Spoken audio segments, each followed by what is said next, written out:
내가 아는 것이 이 세상의 전부는 아니다. 칼 융은 생태계에 빈번하게 일어나는 우연한 현상에 주목했다.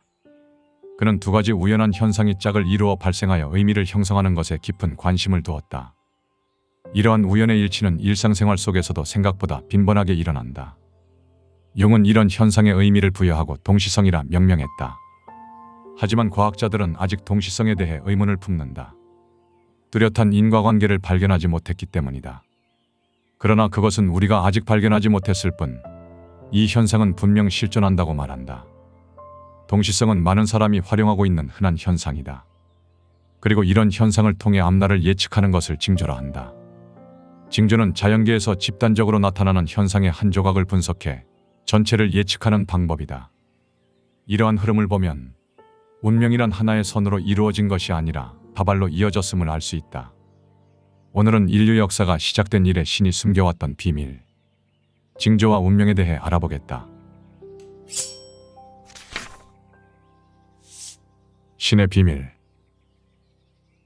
인생을 살아가는 데는 오직 두 가지 방법밖에 없다. 하나는 아무것도 기적이 아닌 것처럼 사는 것이고, 다른 하나는 모든 것이 기적인 것처럼 사는 것이다. 그저 우연일까? 아니면 운명의 징조일까? 징조란 원래 희귀하게 일어나는 법이다.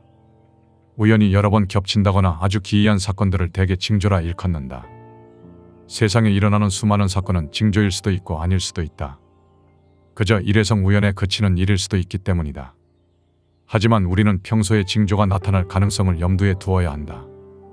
항상 미래를 생각하는 마음, 그리고 나에게 일어난 사건을 해석하는 습관을 기르는 것이다. 그리고 차츰 세상은 기적으로 가득 차 있다는 사실을 깨닫게 될 것이다. 미래는 조용히 찾아온다. 파도는 한 줄기씩 오지 않는다. 태풍도 바람 한 줄기만 불어오지 않는다. 그렇다. 징조란 넓은 범위에서 연속적으로 일어나는 현상이다. 대부분의 자연현상은 집단으로 일어난다. 인간 사회에 있어 유행이라는 것도 실은 집단으로 일어나는 하나의 현상일 뿐이다. 징조는 이런 집단적 현상에서 비롯된다. 운명 또한 잘 될 때는 딱 하나만 잘 되는 게 아니라 여러 가지가 함께 술술 풀려나간다. 이는 그 반대의 경우도 마찬가지다. 즉, 무슨 일이 발생하면 그 자체만 보지 말고 이로 인해 어떤 연쇄 반응이 일어나는지도 살펴봐야 한다. 무엇과 연결되어 있고 원인이 무엇이며 결과는 또 어떻게 될지를 넓게 살피는 것이다. 오늘, 지금 무슨 일이 일어났는가? 이것을 살피는 것이다. 모든 현상이 미래의 단서이기 때문이다. 오늘 일어난 일은 그 자체만으로 보면 시간의 역사일 뿐이다. 그러나 거기에서 징조를 살피면 신의 비밀에 다가가는 것이 전혀 불가능한 일은 아니다. 그래서 조용히, 소리 없이 찾아오는 징조에 항상 주의를 기울일 필요가 있다. 세상의 모든 일은 뜻이 있다. 얼핏 보기에 다른 사건도 뜻으로 보면 같은 것이 많다. 이를 살피는 것이 삶의 비밀을 살피는 것이다. 세상 일은 같은 맥락의 사건이 이어지는 법이기 때문이다. 징조는 미래에 대한 힌트를 미리 받는 것이다. 힌트를 눈치챈 사람은 미리 조심하고 방비할 수 있다. 또 다른 비밀. 영혼이란 무엇인가? 영혼은 그 사람 자체다. 뇌나 몸은 영혼의 소유물일 뿐이다. 우리의 운명이라는 것도 바로 영혼의 운명인 것이다. 주인공이고 주체이고 최고의 가치인 영혼은 적당한 조건을 갖추면 우리에게 정착한다. 이것이 바로 출생이다. 영혼은 공간 이전의 존재로 우주 전체를 바로 볼 수 있는 존재다. 이러한 영혼이 생이 시작되는 순간부터 우리에게 깃들면 탄생 이전의 모든 것을 잊어버린다. 그리고 몸으로서 살아가는 것이다. 이때부터 영혼은 몸에 딱 붙어서 몸과 하나가 된다. 이제 주도권이 몸으로 넘어간다. 영혼은 몸에 의해 부자연스러워지고 그 상태로 일생을 보내게 된다. 영혼은 원래 우주 전체를 바라보는 신통력을 가지고 있었는데 몸이 생겼기 때문에 그 능력을 잊어버린다. 오로지 몸만을 바라보는 존재가 된 것이다. 그렇다면 생이란 축복인가? 구속인가? 이는 생각하기 나름이다. 영혼은 몸을 얻음으로써 무한한 자유, 신통력을 잃었지만 대신 삶이라는 체험의 장을 얻었다. 사람이 가끔 육감이동하고 신통한 힘을 발휘하는 것은 영혼이 몸을 잠깐이나마 떠날 때 일어나는 일이다. 과학자들은 뇌를 신통력을 걸러내는 필터라고 말하기도 하는데 출생이란 것은 영혼이 신통력을 버리게 되는 원인이자 계기다. 영혼은 공간을 차지하지 않는다. 공간에 있지 않다. 이 말은 공간 이전, 4차원 또는 공간 내면을 뜻하는 것으로 영혼은 초월적 존재다. 공간에 있지 않으니 초월적 존재라는 것뿐이다. 영혼은 공간의 내면에 존재하며 공간 밖에 있는 존재와 교류한다. 이 교류가 이루어지는 순간을 우리는 살아있다고 말한다. 죽으면 이 교류가 끝날 뿐 영혼 자체는 그냥 그대로 존재하고 있는 것이다. 영혼이 없다면 사람은 한낱 기계에 지나지 않는다. 죽으면 그대로 끝나는 것이고 살아있을 때의 모든 행위에 대해 책임지지 않는다. 죽는 순간 몸이라는 물질 기계가 없어져 버리고 그 후에는 남는 것이 없다. 뜻이란 영구적일 때에 한해서 있다고 봐야 한다. 언젠가 소멸하는 것이라면 그것은 뜻이 아니다. 뜻이 영원하지 않다면 존재하는 모든 것의 이유가 될 수 없기 때문이다. 우연과 운명. 운명의 흐름을 보면 운명이란 하나의 선으로 이루어진 것이 아니라 다발로 이어졌음을 알 수 있다. 그 단면은 모자이크처럼 다양하고 그 다발의 여러 가닥을 따라가 보면 어떤 것은 도중에 사라져버리고 어떤 것은 길게 이어져 간다. 그리고 또 어떤 것은 새로 운명의 다발 속으로 들어선다. 어떤 사람은 운명의 항로가 단순하다. 또 어떤 사람은 그 항로가 아주 복잡할 수도 있다. 그리고 그것이 어떤 것이든 대개 운명의 전조가 있다. 이것을 우리는 징조라 부른다. 그런데 징조가 발생했어도 사람의 의지에 따라 그 전개 양상이 달라질 수 있다. 어떤 운명은 우리가 미리 알아차리고 사전에 방비할 수도 있다는 뜻이다. 시간의 흐름, 운명의 전개는 고집스럽지가 않다. 얼마든지 의지가 개입할 여지가 있다. 물론 어떤 운명들은 우리가 하늘에 갚아야 하는 것으로 대단히 집요하다. 하지만 이마저도 우리는 조절할 수가 있다. 그것이 바로 영혼의 힘이다. 영혼은 시공간을 초월한 존재이기 때문에 때로는 시간에 앞서 미래를 보고 그것이 싫으면 처음부터 거부한다.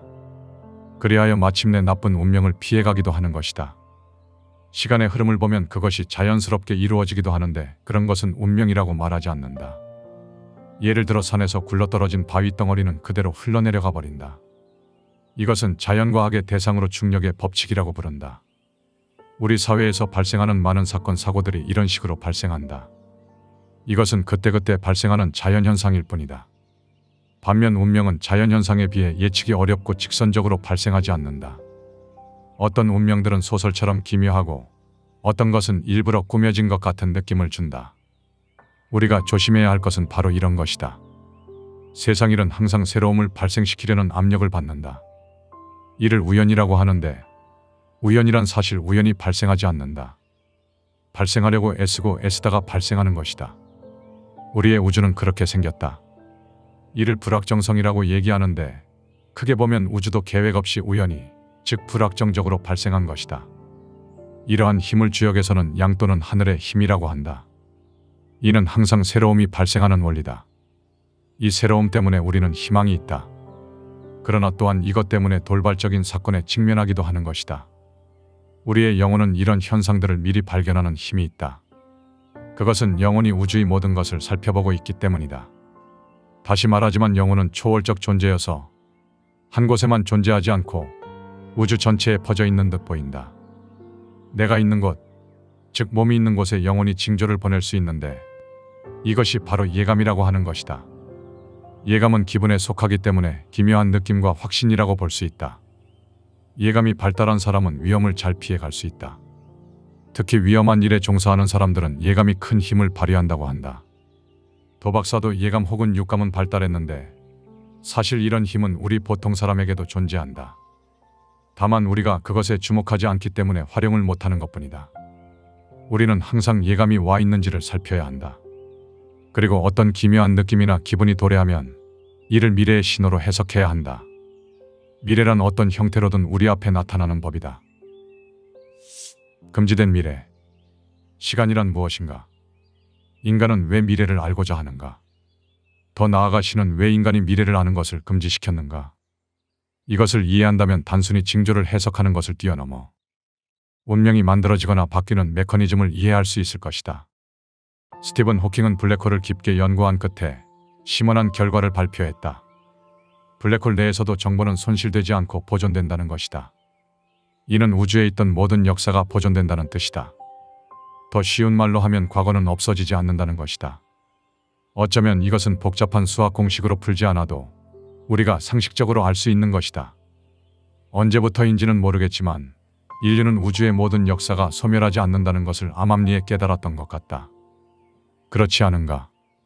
만약 과거의 역사가 보존되지 않는다면 우주는 무의미해지고 윤리적으로 죄라는 것도 성립하지 않을 것이다. 다만 우리는 직감으로 이해한 것을 호킹은 깊게 연구해 그 결과를 세상에 내어놓았다는 것이다. 과거라는 것은 더 먼 과거로부터 이어져 온 내일과 같은 것이다. 요지부동이고 원인과 결과가 분명하다.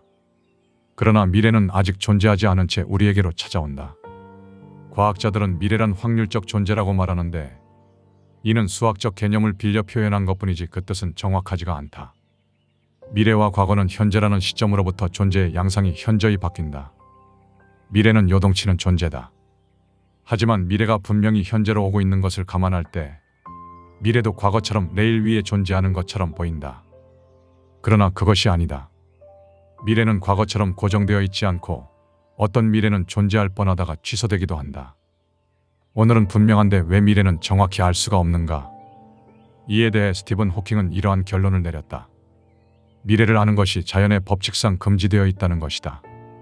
다른 말로 하면 신은 인간이 미래를 아는 것을 금지시켰다는 뜻이다. 미래는 알기 어려운 정도가 아니다.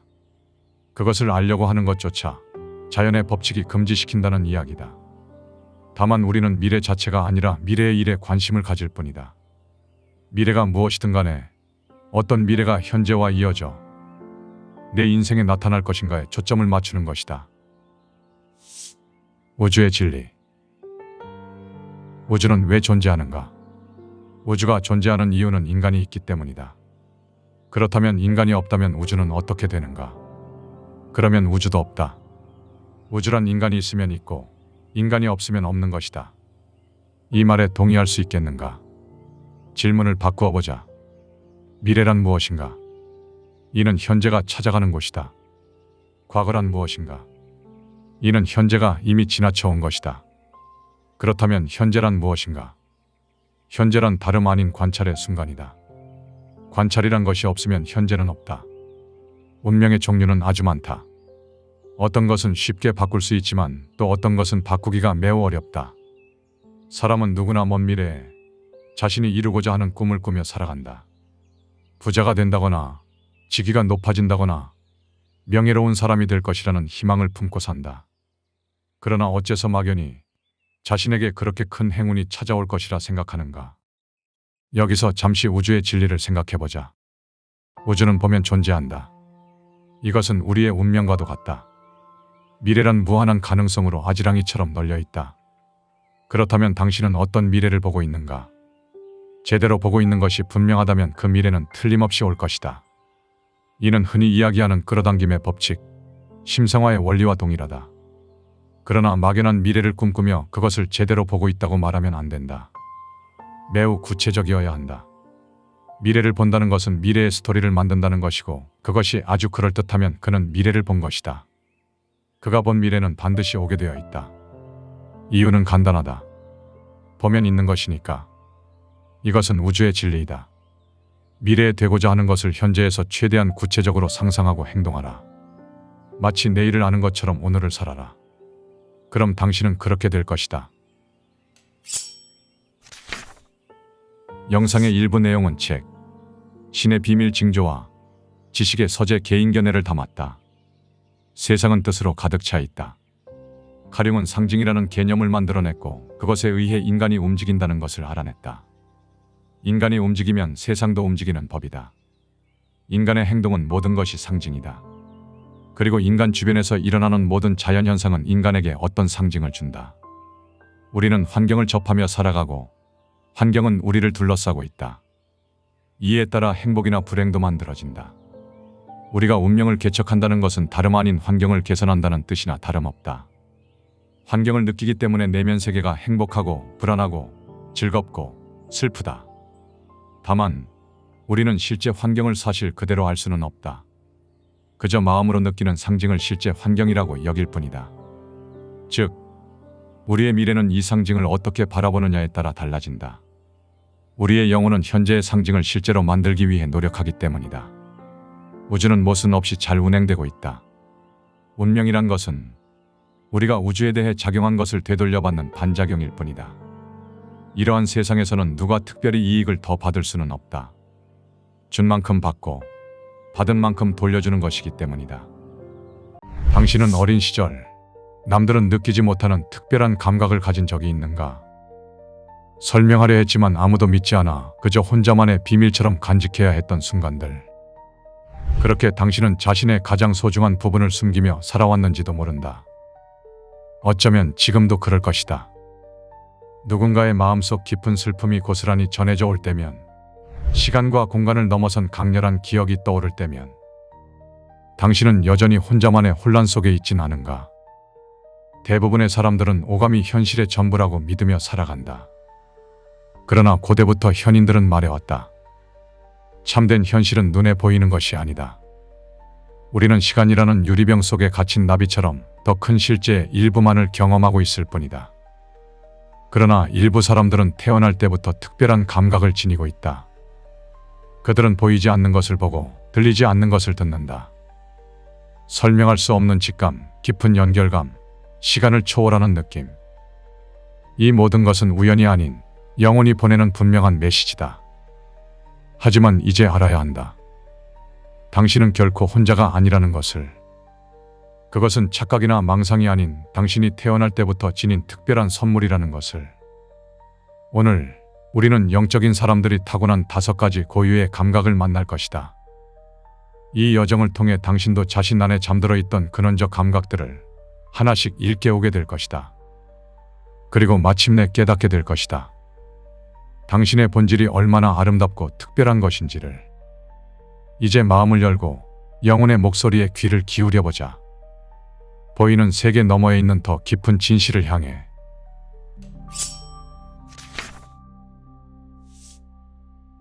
보이지 않는 진실. 당신은 이유 없이 불안하거나 설명할 수 없는 확신이 들었던 순간이 있는가? 무언가를 결정할 때 논리적 근거 없이도 마음속 깊은 곳에서 이 길이 맞다는 느낌이 스쳐간 적이 있는가? 그것은 단순한 예감이 아니다. 바로 직관, 눈에 보이지 않는 진실을 감지하는 영혼의 힘이다. 인간은 세상을 오감으로 인식한다고 믿는다. 그러나 우리의 눈과 귀가 받아들이는 정보는 세상의 일부일 뿐이다. 마치 넓은 바다에서 표면만을 보는 것처럼 우리가 감각으로 인식하는 현실은 진실의 일부분에 불과하다. 직관은 이 한계를 넘어선다. 논리와 분석을 뛰어넘어 더 깊은 차원에서 진실을 감지하는 능력. 마치 어둠 속에서도 길을 찾을 수 있는 내면의 나침반과 같다. 그것은 시간과 공간의 제약을 받지 않는 영혼의 고유한 언어다. 우리는 종종 직관을 우연이나 착각으로 치부한다. 하지만 당신이 느끼는 알 수 없는 확신은 사실, 의식의 표면 아래에 숨어있는 보이지 않는 지혜의 울림이다. 이 지혜는 말로 설명되지 않으며 머리로는 이해할 수 없다. 대신 마음 깊은 곳에서 불쑥 올라와 당신에게 여기하라고 속삭인다. 고대로부터 현인들은 이 내면의 목소리를 신성한 안내자로 여겼다. 동양의 선사들은 이를 직지인심이라 불렀고, 서양의 신비주의자들은 내면의 빛이라 일컬었다. 그들은 모두 알고 있었다. 진정한 지혜는 항상 우리 안에 있다는 것을. 영적인 사람들은 이 직관을 특별히 예민하게 느낀다. 그들은 마치 어둠 속에서도 별빛을 볼 수 있는 것처럼 보이지 않는 진실을 선명하게 감지한다. 그들에게 직관은 단순한 느낌이 아닌 영혼의 눈이다. 하지만 직관은 특별한 사람들만의 능력이 아니다. 모든 이의 영혼 안에 존재하는 본능적인 감각이다. 다만 우리는 이 목소리를 무시하거나 억누르며 살아간다. 이건 근거가 없어. 느낌만으로 결정하면 안 되라며.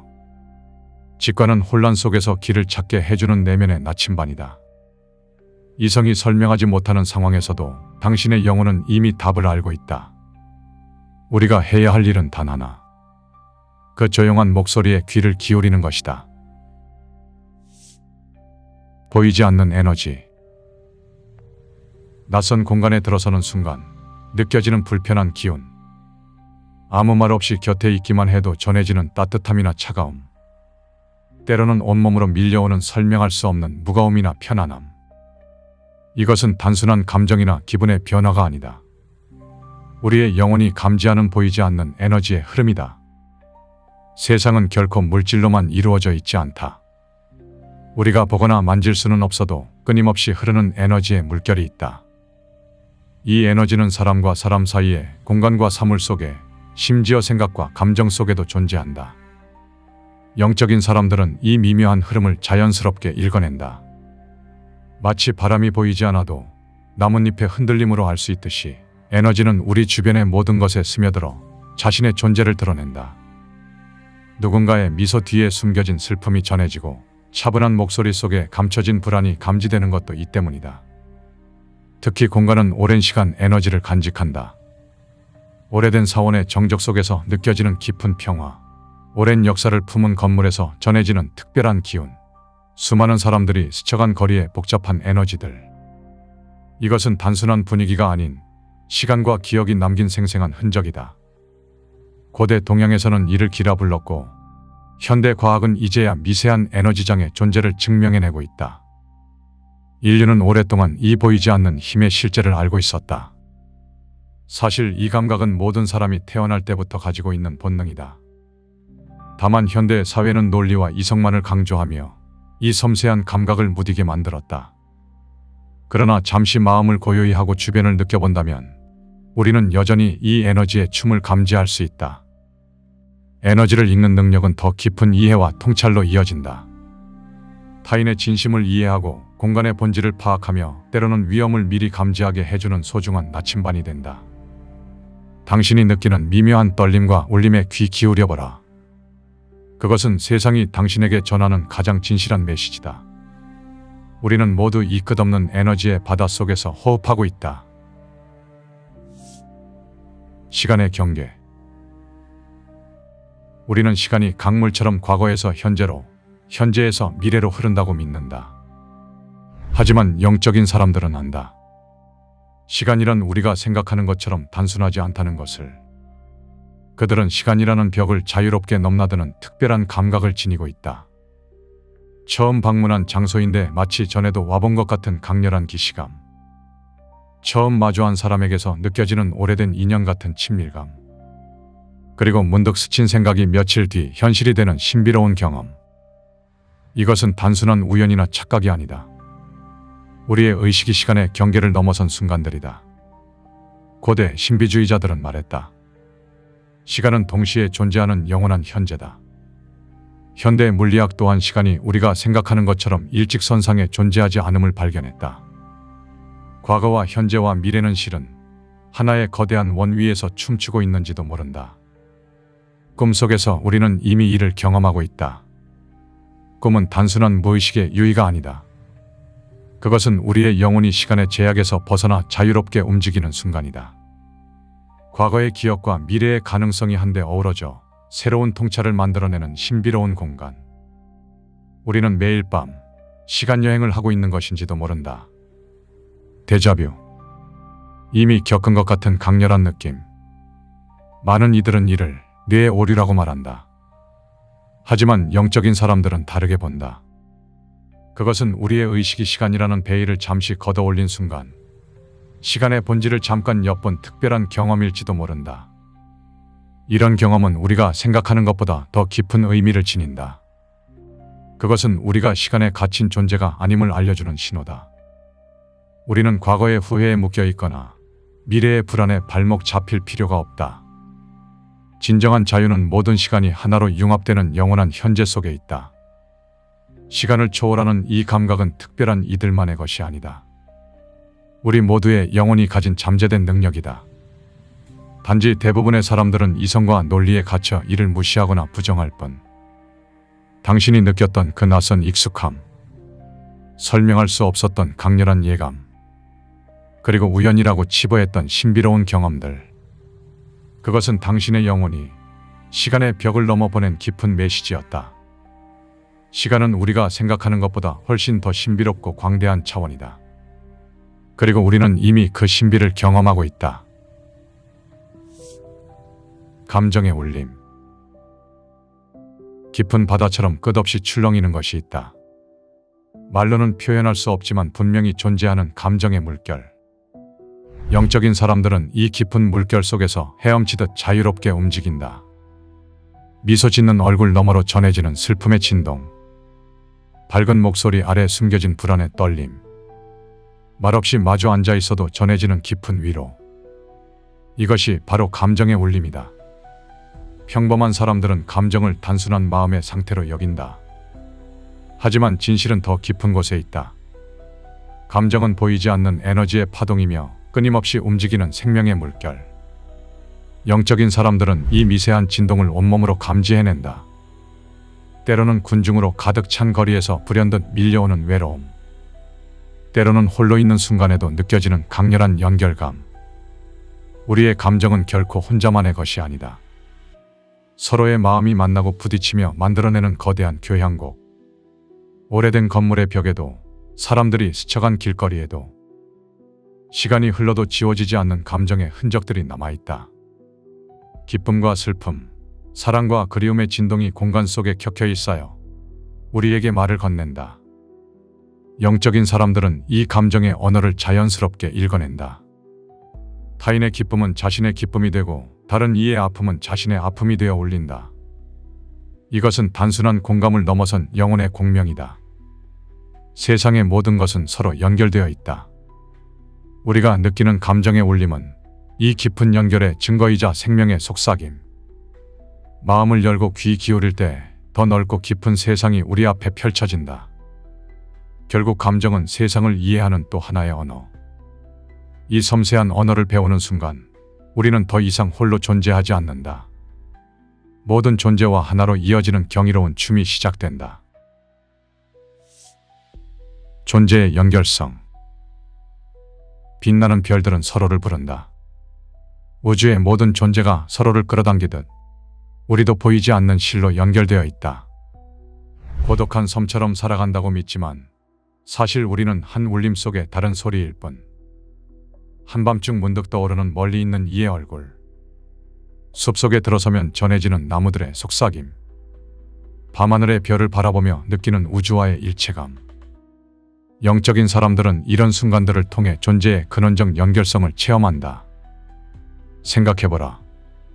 우리가 마시는 물방울은 수억 년을 순환하며 이 땅의 모든 생명을 적셨다. 들이쉬는 숨결은 숲과 바다를 지나 우리에게 왔으며 우리 몸의 원자들은 멀리 있는 별들의 폭발로 만들어졌다. 이것이 바로 우주적 연결의 증거다. 자연은 이 진리를 끊임없이 보여준다. 나무는 뿌리로 서로를 감싸 안고 새들은 보이지 않는 신호로 무리를 이루며 바다는 끝없는 파도로 모든 해안을 어루만진다. 우리도 이 거대한 생명의 춤 속 한 움직임이다. 때로는 설명할 수 없는 일들이 일어난다. 멀리 있는 사랑하는 이의 아픔이 가슴으로 전해지고 낯선 이의 기쁨이 내 미소가 되는 순간. 이는 우연이 아닌 우리 존재의 근원적 연결성이 드러나는 증거다. 이 깨달음은 삶을 완전히 바꾼다. 더 이상 혼자가 아니기에 두려움이 줄어들고 모든 것이 연결되어 있기에 작은 행동에도 의미가 깃든다. 나비의 날갯짓이 태풍이 되듯 우리의 모든 순간이 세상에 울림을 준다. 인류의 위대한 스승들은 이미 오래전부터 이 진리를 말해왔다. 동양의 현인들은 만물일체를 이야기했고 현대 물리학은 양자 얽힘으로 이를 증명한다. 서로 다른 언어로 같은 진실을 가리키고 있다. 우리는 결코 고립된 존재가 아니다.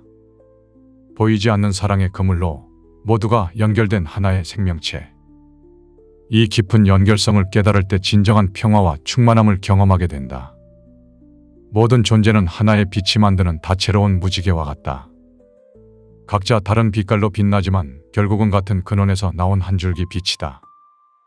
우리가 진정으로 외로운 순간은 이 연결을 잊을 때뿐이다. 우리는 모두 하나의 큰 이야기 속에서 함께 살아가고 있다. 그리고 그 이야기는 지금 이 순간에도 계속 이어지고 있다. 영상의 일부 내용은 책 존재하는 모든 것은 사라지지 않는다와 지식의 서재 개인 견해를 담았다. 우리는 때때로 잊는다. 자신이 얼마나 특별한 존재인지를. 영혼이 얼마나 깊은 지혜를 품고 있는지를. 어쩌면 우리가 겪는 외로움은 자신의 본질을 잊은 데서 오는 향수병일지도 모른다. 우리는 결코 혼자가 아닌데 그것을 잊은 채 고독한 섬처럼 살아가고 있다. 당신의 영혼은 늘 알고 있었다. 보이지 않는 세계의 신비로움을, 모든 존재와 이어진 끈들을, 그리고 우리 모두가 지닌 무한한 가능성을. 이제 깨어날 시간이다. 당신의 영혼이 들려주는 이야기에 귀 기울일 시간. 그 목소리는 언제나 그곳에 있었고 앞으로도 영원히 당신과 함께할 것이다. 지금 고독이 당신을 절실히 부르고 있다면 믿을 수 있겠는가? 쇼펜하우어는 말했다. 인간은 본질적으로 고독할 수밖에 없다. 부처는 말했다. 혼자 있지 못하는 자는 결코 깨달을 수 없다. 우리는 살아가면서 수없이 많은 관계를 맺는다. 하지만 어느 순간 문득 깨닫는다. 아무리 많은 사람들 속에 있어도 어쩐지 마음이 고독하다는 것을. 대부분의 사람들은 이 감정을 부정한다. 고독은 외롭고 쓸쓸하며 도망쳐야 할 감정이라고 생각한다. 그러나 정말 그럴까? 고독과 외로움은 다르다. 외로움은 누군가를 원하지만 얻지 못하는 상태다. 고독은 스스로를 마주하며 깊은 내면과 연결되는 순간이다. 그리고 지금 당신이 고독을 느낀다면 그것은 단순한 감정이 아니다. 그것은 변화의 신호다. 당신의 영혼이 더 깊은 곳을 바라보기 시작했다는 증거다. 오늘은 당신에게 고독이 필요하다는 결정적 신호에 대해 알아보겠다. 내면의 부름. 고독은 갑자기 찾아오지 않는다. 일상 속에서 서서히 모습을 드러낸다. 사람들과 웃고 떠들며 시간을 보내는 중에도 마음 한구석에서 채워지지 않는 공허함이 자리 잡는다. 모든 것이 제자리에 있는데도 무언가 빠진 듯한 이 느낌이 바로 고독이 보내는 첫 번째 신호다. 대부분의 사람들은 이 신호를 무시한다. 더 많은 약속으로 일정을 채우고 끊임없이 바쁘게 지내며 이 목소리를 지워버리려 한다. 하지만 내면의 부름은 사라지지 않는다. 오히려 더 강해진다. 고독은 인간이 성장하는 가장 깊은 공간이다. 진정한 깨달음과 창조적 순간들은 언제나 깊은 침묵 속에서 태어났다. 세상은 끊임없이 당신의 관심을 밖으로 돌리려 하지만 내면의 목소리는 당신을 안으로 초대한다. 이 초대를 두려워하는 이유는 분명하다. 고독 속에서 우리는 오롯이 자기 자신과 마주해야 하기 때문이다. 더 이상 타인의 기대나 사회적 역할 뒤에 숨을 수 없다. 거울 앞에 서서 자신의 영혼을 들여다보는 일은 생각보다 훨씬 더 많은 용기를 필요로 한다. 인간은 타인의 시선 속에서 자신을 정의한다. 하지만 진정한 자기 자신을 마주하는 순간 외부에서 부여된 모든 정체성은 의미를 잃는다. 그때 비로소 우리는 질문하기 시작한다. 지금 걷고 있는 이 길이 정말 내가 원하는 길인지, 쫓고 있는 꿈이 진짜 내 열망인지, 지켜온 관계가 진정한 사랑에서 비롯된 것인지. 고독은 침묵 속에서 가장 중요한 질문들을 던진다. 그리고 이 질문들 앞에 용기 내어 머무는 자만이 자신의 내면에서 답을 찾아 더 깊은 존재로 나아갈 수 있다. 당신은 지금 고독을 느끼고 있는가? 그렇다면 그것은 당신의 영혼이 깨어나 더 깊은 삶으로 초대하고 있다는 신호다. 지금 당신은 진짜 자신을 만나기 위한 첫걸음을 내딛고 있다. 진정한 자신. 고독 속에서 우리는 진정한 자신과 마주하게 된다. 그 순간 세상의 소음이 사라지고 오직 나만이 존재한다. 그러나 이상하게도 이 적막함 속에서 우리는 불안해진다. 왜일까? 우리는 평생을 타인의 목소리 속에서 살아왔다. 부모의 기대, 사회의 기준, 친구들의 시선. 그들의 목소리는 너무도 익숙해서 어느 순간 그것이 나의 것이라고 착각해버렸다. 이것이 고독이 두려운 진짜 이유다. 타인의 목소리가 사라진 고요 속에서 우리는 진짜 자신의 소리를 듣게 된다. 때로는 그 목소리가 낯설고 불편하다. 왜냐하면 오랫동안 억눌러 왔기 때문이다. 나는 지금 어디로 가고 있는가? 이 삶은 내가 진정으로 원했던 것인가? 이런 질문들이 무섭게 느껴진다면 그것은 오랫동안 자신의 내면을 외면해왔다는 증거다. 어릴 때부터 우리는 성공의 정의를 남들에게서 배운다. 좋은 학교, 안정된 직장, 특정한 수준의 재산과 지위. 그 길을 따라가다 보면 어느새 우리는 자신의 내면을 잊는다. 다른 이들이 원하는 삶을 살면서도 그것이 내 진짜 꿈인 양 믿게 된다. 고독이 찾아오는 이유는 단 하나다. 당신이 더 이상 가짜 삶을 살 수 없기 때문이다. 영혼이 진실을 갈망하기 시작했다는 신호다. 오래된 가면을 벗고 본연의 모습으로 돌아갈 때가 왔다. 가면 뒤에 숨은 진짜 당신은 어떤 모습인가? 무엇을 사랑하고 무엇에 가슴이 뛰는가? 어떤 삶이 당신에게 진정한 충만함을 가져다 주는가?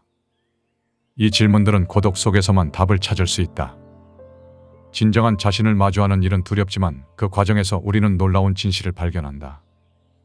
우리가 진정으로 원하는 것은 사회가 정의한 성공이 아닐 수도 있다. 우리의 영혼은 더 단순하면서도 더 깊은 것을 갈망할지 모른다. 고독을 거부하는 사람은 결국 평생 남이 원하는 삶을 살다가 끝이 난다. 그러나 고독을 받아들이는 사람은 비로소 자기 자신의 길을 걷기 시작한다. 가짜 자아가 아닌 진짜 자아로 살아가는 법을 배운다. 지금 당신은 선택의 기로에 서 있다. 타인의 소음 속에서 계속 살아갈 것인가? 아니면 고독 속에서 자신의 목소리를 들을 것인가? 이 선택은 당신의 삶을 완전히 바꿔놓을 것이다. 고요의 지혜. 세상은 끊임없이 우리를 재촉한다. 더 많은 일을 해야 하고 더 많은 사람을 만나야 하며 더 많은 정보를 소비해야 한다고 말한다. 그러나 정말 중요한 것들은 오히려 고요 속에서 모습을 드러낸다. 소음이 사라질 때 우리는 비로소 자신이 누구인지 묻기 시작한다. 바쁘게 달리던 걸음을 멈추고 타인의 기대가 아닌 자신의 내면을 들여다볼 때 그제야 진짜 삶이 시작된다. 고독 속에서 우리는 깨닫는다. 그동안 쫓아온 많은 것들이 정작 우리를 만족시키지 못했다는 것을. 끊임없이 타인과 연결되려 했지만 정작 가장 중요한 존재인 자신과의 연결은 잊고 있었다는 것을. 침묵은 두렵지만 그 침묵 속에서 우리는 가장 깊은 대화를 나눌 수 있다. 바로 자기 자신과. 고요함이 찾아오면 우리는 자연스럽게 내면의 목소리에 귀를 기울인다. 그리고 그 과정에서 진정한 지혜가 피어난다. 공자는 배움이 없는 사색은 위험하다고 했지만 사색이 없는 배움은 더욱 위험하다. 현대인들은 끊임없이 새로운 정보를 흡수하지만 그것을 소화할 시간은 갖지 않는다. 지식은 쌓이지만 지혜는 부족하다. 고요의 지혜는 바로 이 점에서 빛을 발한다. 고독한 시간 속에서 우리는 경험을 소화하고 지식을 내면화하며 삶의 의미를 곱씹는다. 그리고 이 과정에서 단순한 지식이 아닌 삶을 변화시키는 지혜를 얻게 된다. 자연은 이 진리를 잘 보여준다. 씨앗은 어둡고 고요한 땅 속에서 자라나고 나비는 고독한 고치 속에서 변화를 경험한다. 인간의 정신도 마찬가지다. 깊은 변화는 언제나 고요한 내면의 공간에서 일어난다. 현대 사회는 끊임없는 자극과 연결을 강조한다. 하지만 역설적으로 너무 많은 연결이 우리를 오히려 단절시킨다. 자신과의 연결을 잃어버리면 타인과의 진정한 연결도 불가능하다. 고요의 지혜는 우리에게 가르친다. 잠시 멈추는 것이 더 빨리 가는 길일 수 있다는 것을. 홀로 있는 시간이 더 깊은 관계를 만든다는 것을. 침묵 속에서 더 명확한 목소리를 찾을 수 있다는 것을. 세상은 우리를 끊임없이 흔든다. 그러나 고요 속에서 중심을 잡은 사람만이 어떤 바람에도 흔들리지 않는다. 고독의 시간은 낭비가 아니라 투자다. 그 시간이 쌓일수록 우리는 더 단단하고 깊은 존재가 된다. 최고의 선물. 고독은 고통이 아니다.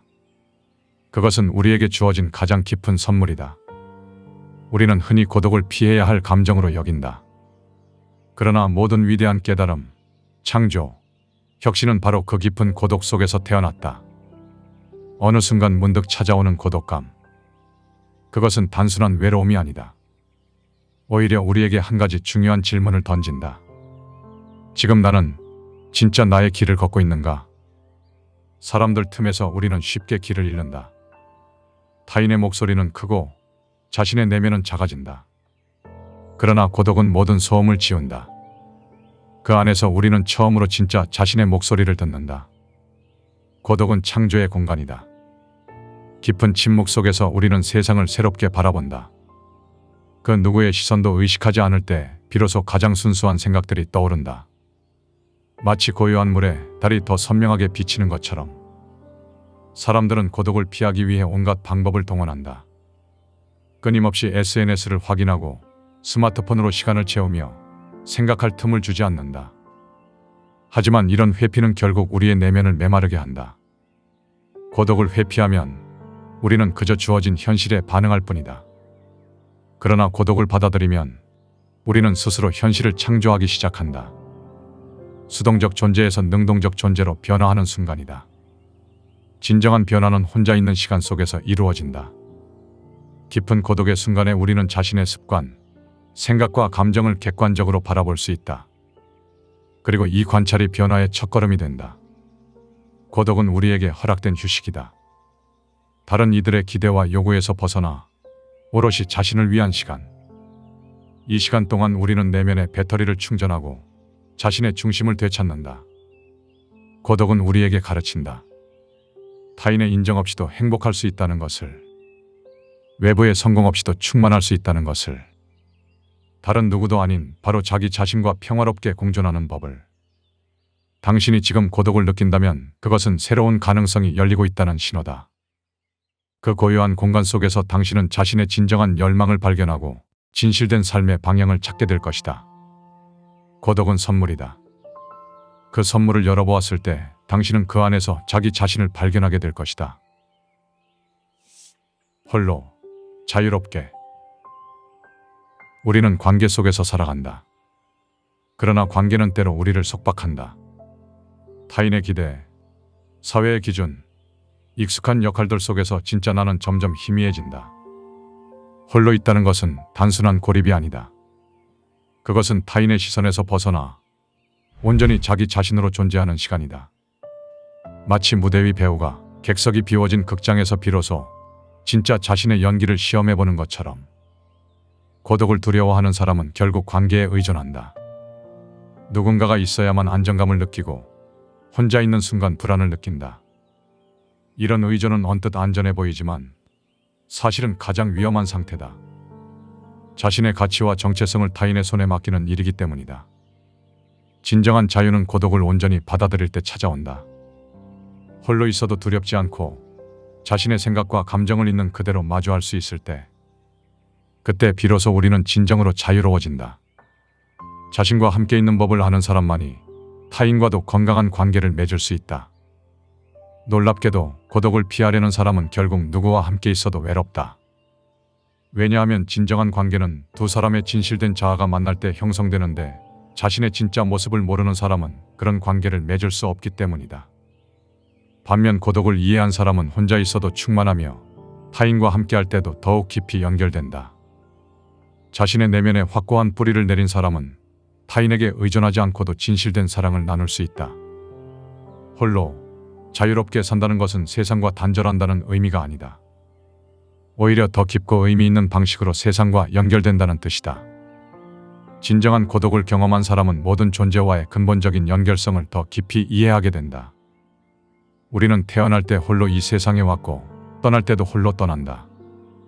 그 사이의 시간 동안 우리는 수많은 관계를 맺고 경험을 나눈다. 그러나 내면의 여정은 오직 자신만이 걸을 수 있는 길이다. 고독은 이 근본적인 진실을 받아들이는 과정이다. 그리고 이 진실을 받아들인 사람만이 진정으로 자유로워진다. 타인의 시선, 사회의 기대, 과거의 상처에서 벗어나 순수한 자신으로 살아갈 수 있게 된다. 진정한 자유는 홀로 있을 때 비로소 시작된다. 그리고 그 자유를 맛본 사람은 다시는 예전의 속박 속으로 돌아가지 않는다. 영상의 일부 내용은 책, 쇼펜하우어의 인생론과 행복론 그리고 지식의 서재 개인 견해를 담았다. 우리는 고독을 피해야 할 대상으로 여긴다. 하지만 진정한 성장은 언제나 고독 속에서 시작된다. 세상의 소음에서 벗어나 자신과 대면할 때 비로소 삶의 본질이 보이고 스스로를 깊이 이해할 수 있게 된다. 혹시 지금 당신도 고독을 느끼고 있는가? 그렇다면 그것은 내면이 보내는 신호일지도 모른다. 무엇을 해야 하는지, 어디로 나아가야 하는지 모를 때 우리는 바깥을 바라보지만 진짜 답은 언제나 우리 안에 있었다. 고독을 두려워하지 마라. 그것은 당신이 성장하고 있다는 증거이며 스스로를 찾기 위한 가장 강력한 순간이다. 모든 위대한 여정은 홀로 떠나는 첫걸음부터 시작된다. 그리고 그 걸음을 내디딘 당신은 이미 변화의 길 위에 서 있다. 당신의 고독 속에서 진정한 자유와 평화를 발견하길 바란다. 깊은 밤, 홀로 깨어난 순간, 창밖으로 비치는 달빛 아래 모든 것이 멈춘 듯한 고요. 문득 찾아오는 이상한 감각. 마치 누군가 나를 부르는 것 같은 이 떨림은 우연일까? 우리는 때때로 이런 신호를 받는다. 일상 속 작은 울림이 때로는 가슴 한켠의 떨림으로, 때로는 깊은 고요함으로 찾아온다. 마치 호수에 던진 조약돌이 만드는 잔잔한 파문처럼 우리의 영혼은 끊임없이 메시지를 전한다. 오늘은 당신의 삶에 찾아온 거대한 변화를 알리는 5가지 신호에 대해 이야기하려 한다. 이 신호들은 단순한 우연이 아닌 당신을 더 깊은 곳으로 이끄는 영혼의 지도가 될 것이다. 잠시 눈을 감고 깊은 숨을 들이마시자. 당신의 내면이 전하는 이야기에 귀 기울일 시간이다.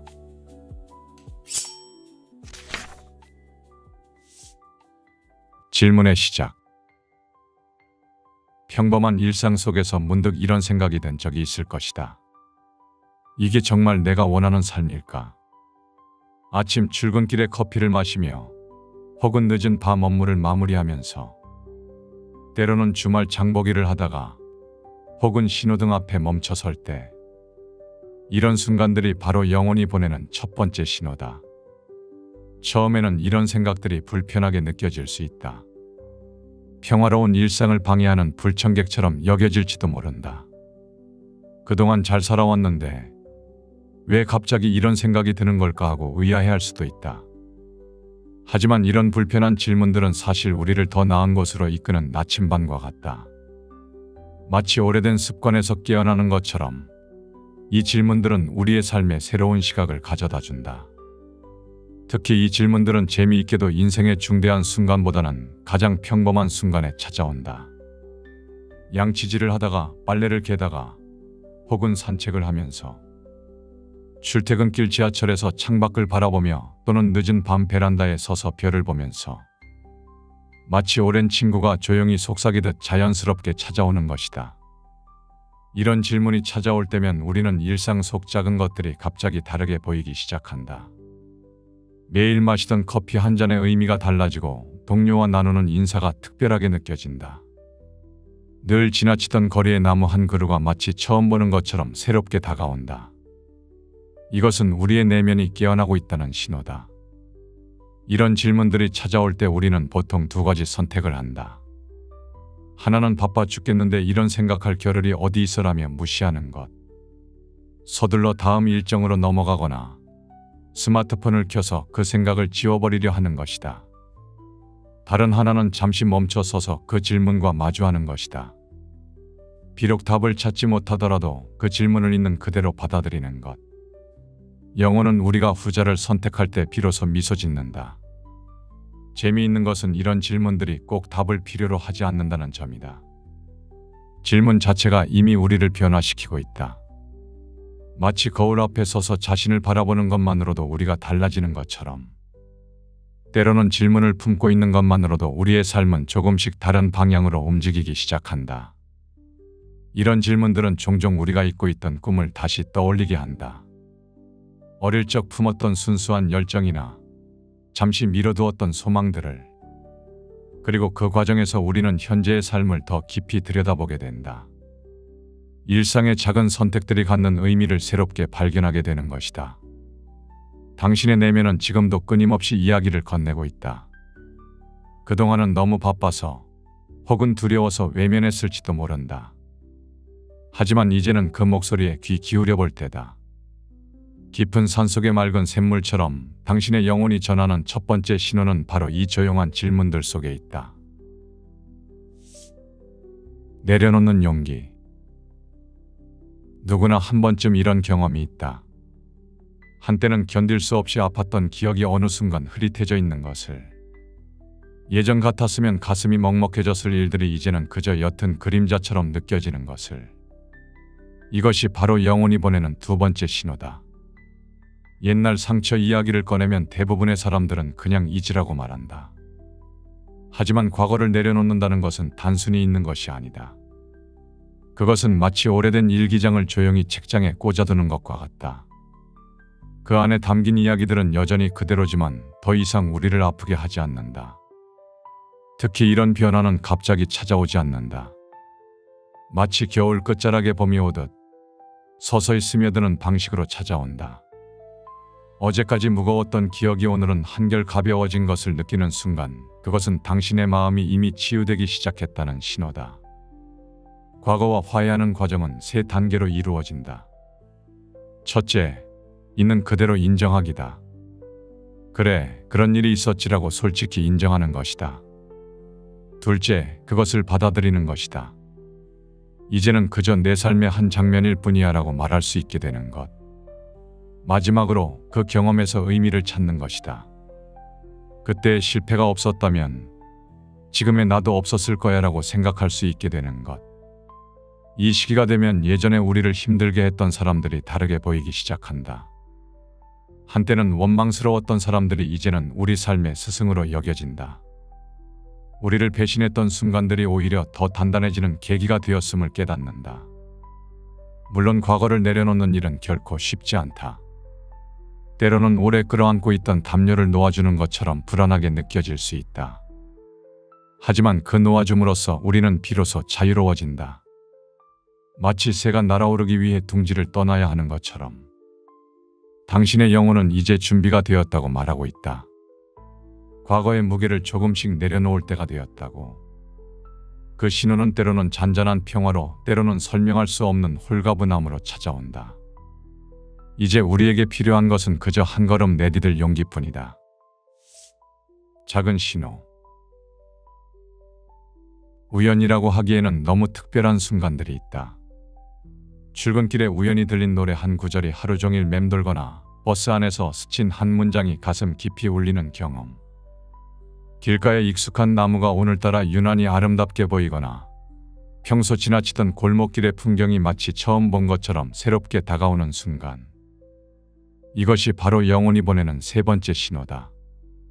이런 순간들은 마치 우리 삶의 작은 이정표와도 같다. 평범한 일상 속에 숨겨진 특별한 메시지들. 때로는 카페에서 우연히 듣게 된 대화 한마디가 우리가 고민하던 문제의 해답이 되기도 하고, 길을 걷다 마주친 낯선 이의 미소가 잃어버렸던 희망을 되찾게 하기도 한다. 특히 주목할 것은 이런 신호들이 찾아오는 타이밍이다. 보통은 우리가 무언가를 간절히 찾고 있을 때 또는 중요한 결정의 기로에 서 있을 때 더 자주 나타난다. 마치 도서관에서 책을 고르다가 우연히 발견한 책이 꼭 필요했던 내용을 담고 있는 것처럼. 우리의 영혼은 이미 그 순간을 알고 있었던 듯이 정확한 타이밍에 신호를 보낸다. 이런 신호들은 종종 반복적으로 나타난다. 며칠 동안 비슷한 메시지를 다른 형태로 마주하게 되는 경험. 예를 들어 시작이라는 단어를 하루에도 여러 번 다른 맥락에서 보게 되거나 특정한 색깔이나 숫자가 계속해서 눈에 띄는 경우다. 이것은 우연의 일치를 넘어선 우리 내면의 메시지일 수 있다. 때로는 신체적인 감각으로 이 신호가 찾아오기도 한다. 특정 장소에 들어설 때 느껴지는 설명할 수 없는 편안함이나 반대로 이유 모를 불편함을 느끼는 경우. 이는 우리의 몸이 마음보다 먼저 알아차린 메시지일 수 있다. 우리의 육체는 때로 가장 정직한 나침반이 되어준다. 이런 신호들을 알아차리는 능력은 마치 근육과 같아서 의식적으로 주의를 기울일수록 더욱 예민해진다. 처음에는 그저 우연으로 여겼던 일들이 점차 의미 있는 패턴으로 보이기 시작한다. 일기를 쓰거나 메모를 하면서 이런 순간들을 기록해두면 시간이 지난 후에 그 의미를 더 선명하게 발견하게 되는 경우가 많다. 중요한 것은 이런 신호들을 과도하게 해석하거나 강박적으로 찾으려 하지 않는 것이다. 마치 밤하늘의 별을 바라보듯 자연스럽게 떠오르는 것들을 있는 그대로 받아들이는 자세가 필요하다. 때로는 그저 예쁜 꽃을 보며 미소 짓는 것만으로도 충분한 의미가 있다. 우리는 매일 수많은 순간과 마주한다. 그 중에는 특별한 의미를 품고 있는 순간들이 분명히 존재한다. 당신의 영혼은 그 순간들을 통해 끊임없이 이야기를 건네고 있다. 이제 그 작은 신호들에 귀 기울여보자. 일상의 평범한 순간들 속에 숨겨진 특별한 메시지를 당신은 오늘 어떤 모습으로 만나게 될까? 관계의 경계선. 어느 순간부터 관계가 달라지기 시작한다. 전화벨이 울릴 때 더 이상 불편한 마음이 들지 않고 오랜 갈등 관계가 마음속에서 조용히 정리되는 느낌. 예전에는 끊임없이 누군가의 인정을 갈구했다면 이제는 홀로 있는 시간이 더 특별하게 느껴지기 시작한다. 이것이 바로 영혼이 보내는 네 번째 신호다. 이런 변화는 대개 조용히 찾아온다. 어제까지 마음을 불편하게 했던 관계가 오늘은 더 이상 그렇지 않음을 문득 깨닫게 되는 것이다. 마치 오랫동안 앓던 치통이 어느 날 사라진 것을 뒤늦게 알아차리는 것처럼 불현듯 깨닫게 된다. 아, 더 이상 그 사람의 눈치를 보고 있지 않구나. 특히 주목할 만한 것은 관계에서 느끼는 거리감의 변화다. 한때는 매우 가깝게 지내던 사람들과 자연스럽게 거리가 생기기도 하고 반대로 예전에는 별로 친하지 않았던 사람들이 갑자기 가깝게 느껴지기도 한다. 이는 단순한 호불호의 변화가 아니다. 당신의 내면이 필요로 하는 관계의 모습이 달라지고 있다는 신호다. 더 흥미로운 것은 갈등을 바라보는 시선의 변화다. 예전에는 작은 오해도 큰 상처가 되었다면 이제는 그저 다른 시각의 차이로 받아들이게 된다. 누군가의 차가운 말투에 하루 종일 시무룩했던 과거와 달리 이제는 그 사람도 나름의 사정이 있었겠지라고 생각할 수 있게 된다. 이 시기에는 특별한 현상이 나타난다. 우리가 변하자 주변 사람들의 태도도 함께 변하는 것이다. 더 이상 에너지를 소진하지 않고도 관계가 편안해지고 억지로 웃지 않아도 자연스러운 미소가 찾아온다. 마치 거울처럼 우리의 내면 변화가 외부 관계에 반영되는 것이다. 가장 큰 변화는 아마도 혼자만의 시간을 대하는 태도일 것이다. 예전에는 혼자 있는 것이 외롭고 두려웠다면 이제는 그 시간이 오히려 충전의 기회로 느껴진다. 주말 약속을 빼곡히 채우지 않아도 불안하지 않고 조용한 식사가 더 특별하게 다가오는 순간들.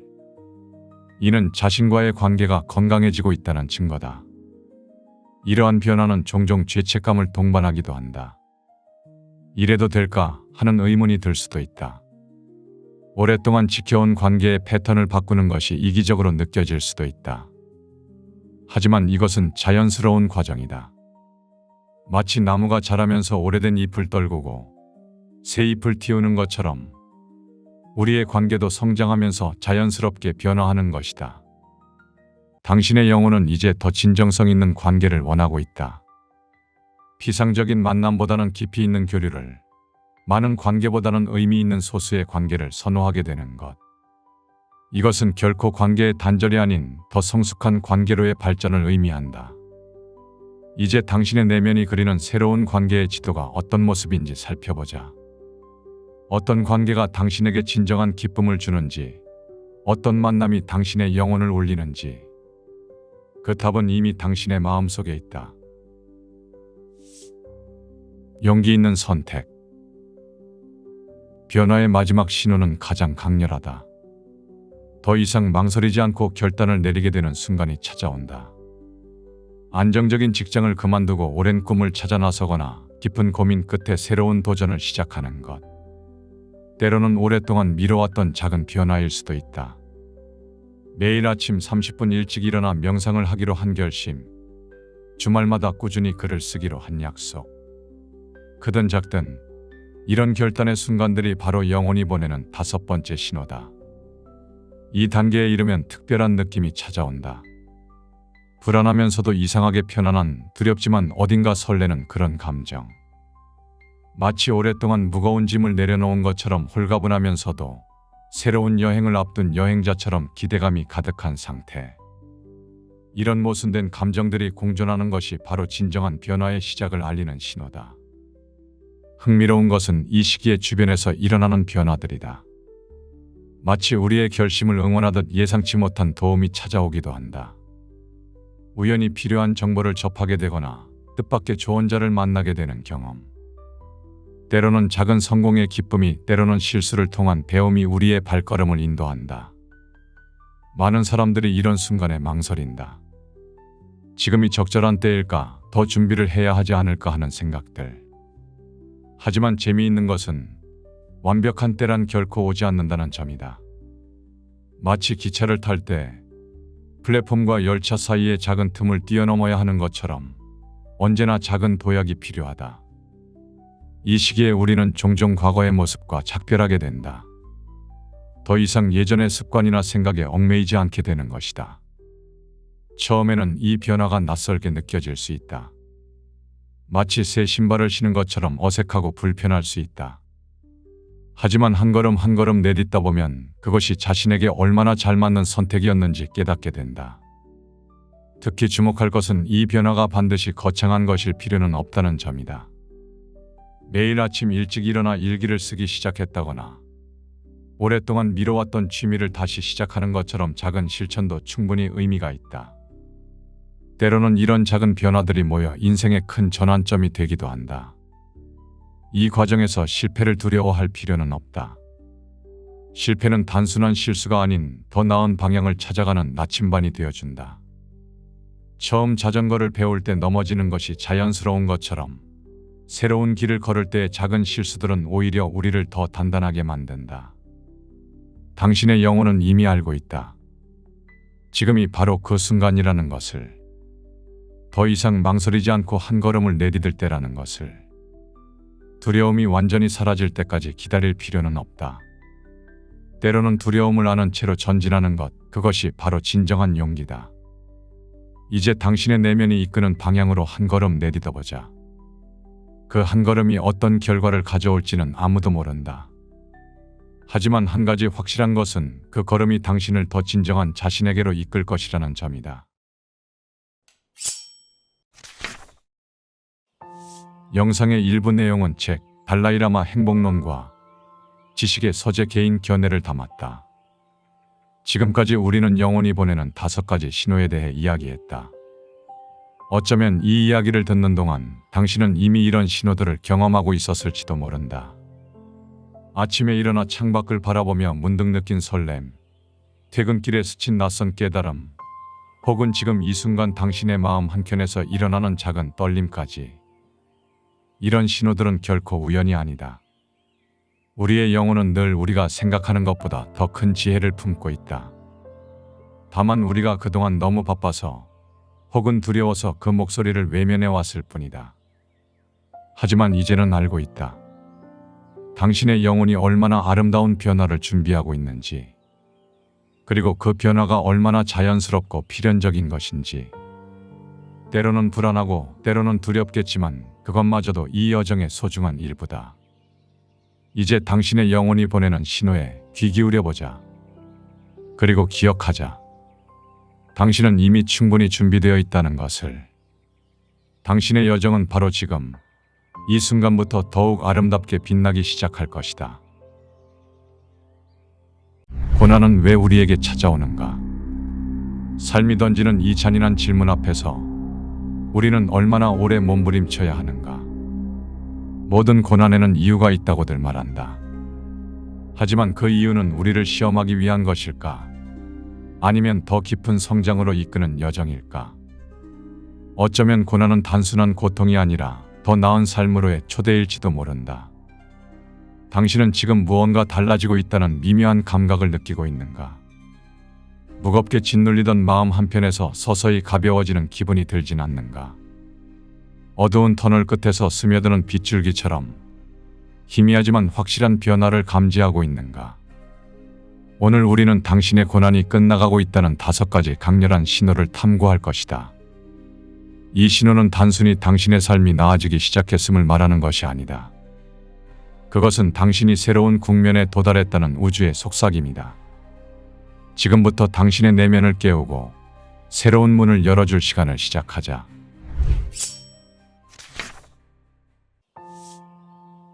침묵 속 고요. 고난은 우리를 완전히 무너뜨릴 것처럼 보인다. 삶의 기반을 흔들고 한 치 앞도 보이지 않는 어둠 속으로 우리를 밀어넣는다. 그러나 고난의 끝은 폭풍처럼 요란하게 찾아오는 법이 없다. 그것은 마치 밤하늘에 서서히 퍼지는 여명의 빛처럼 조용히 그리고 확실히 다가온다. 고난이 끝나가고 있다는 첫 번째 신호는 내면의 고요다. 어느 날 당신은 알게 된다. 삶의 소음과 불안이 완전히 사라지지 않았지만 더 이상 그 소음이 당신을 흔들지 못한다는 것을. 내면 깊은 곳에서 서서히 밀려오는 평온함이 당신을 감싸기 시작한다. 이 고요는 단순한 정적이 아니다. 그것은 당신의 영혼이 더 이상 외부의 소음에 흔들리지 않고 자신만의 목소리를 듣기 시작했음을 의미한다. 그 목소리는 단호하지만 부드럽게 당신에게 말한다. 너는 지금 충분하다. 너는 이미 완전하다. 고요는 어디에서 오는가? 그것은 고난 속에서 당신이 경험한 모든 혼란과 두려움을 초월했을 때 찾아온다.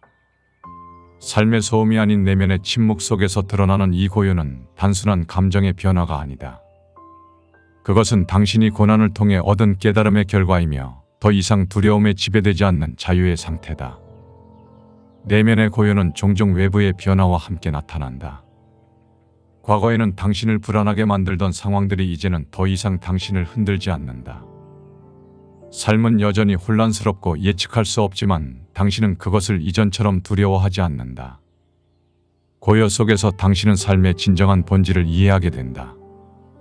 고난은 우리를 파괴하려는 것이 아니다. 그것은 우리를 새로운 자신으로 재창조하기 위한 도구다. 이 고요를 느낀다면 그것은 고난이 끝나가고 있다는 첫 번째 신호다.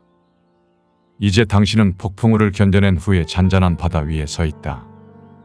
더 이상 과거의 상처에 매달리지 않고 미래를 두려워하지 않으며 지금 이 순간에 온전히 존재하는 자신을 발견하게 될 것이다.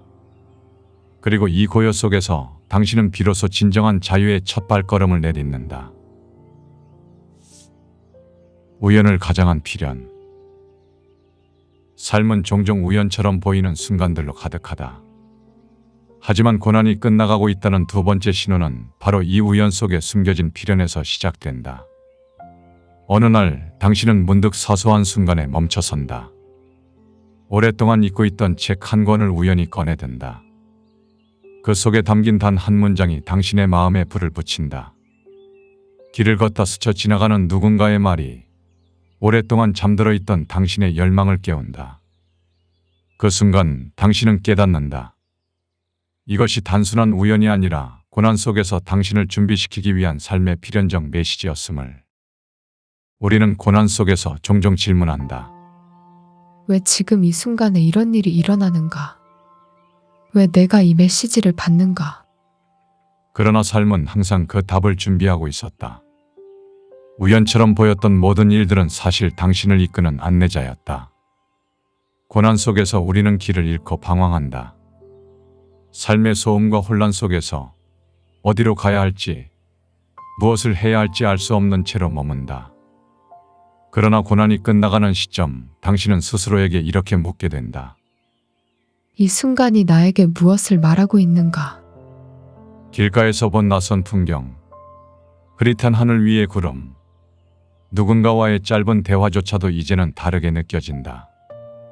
그것들은 단순히 당신 주변을 스쳐 지나가는 장면이 아니다. 그것들은 당신에게 손을 내미는 삶의 신호다. 삶은 당신에게 항상 메시지를 보내고 있었다. 하지만 고난 속에서 우리는 그 메시지를 보지 못했을 뿐이다. 이제 당신은 그 메시지를 읽을 준비가 되었다. 우연처럼 보였던 순간들이 사실은 필연이었다는 사실을 깨닫는 순간 당신은 더 이상 길을 잃지 않는다. 그 메시지는 당신의 내면에서 깊이 새겨지고 당신이 나아갈 방향을 비추는 빛이 된다. 삶의 모든 순간은 결코 우연이 아니다. 삶은 항상 당신을 준비시키고 있었다. 우연이라고 믿었던 그 모든 것들이 사실은 고난을 넘어 당신이 새롭게 시작할 준비가 되었음을 알리는 필연이었다. 그 필연이 지금 당신의 마음을 울리고 있다면 이제는 그 방향으로 한 걸음을 내딜 시간이다. 이제 당신은 더 이상 길을 잃은 방랑자가 아니다. 당신은 필연 속에서 자신의 길을 발견한 여행자다. 그리고 그 길 위에서 당신은 고난을 넘어 새로운 삶을 창조하게 될 것이다.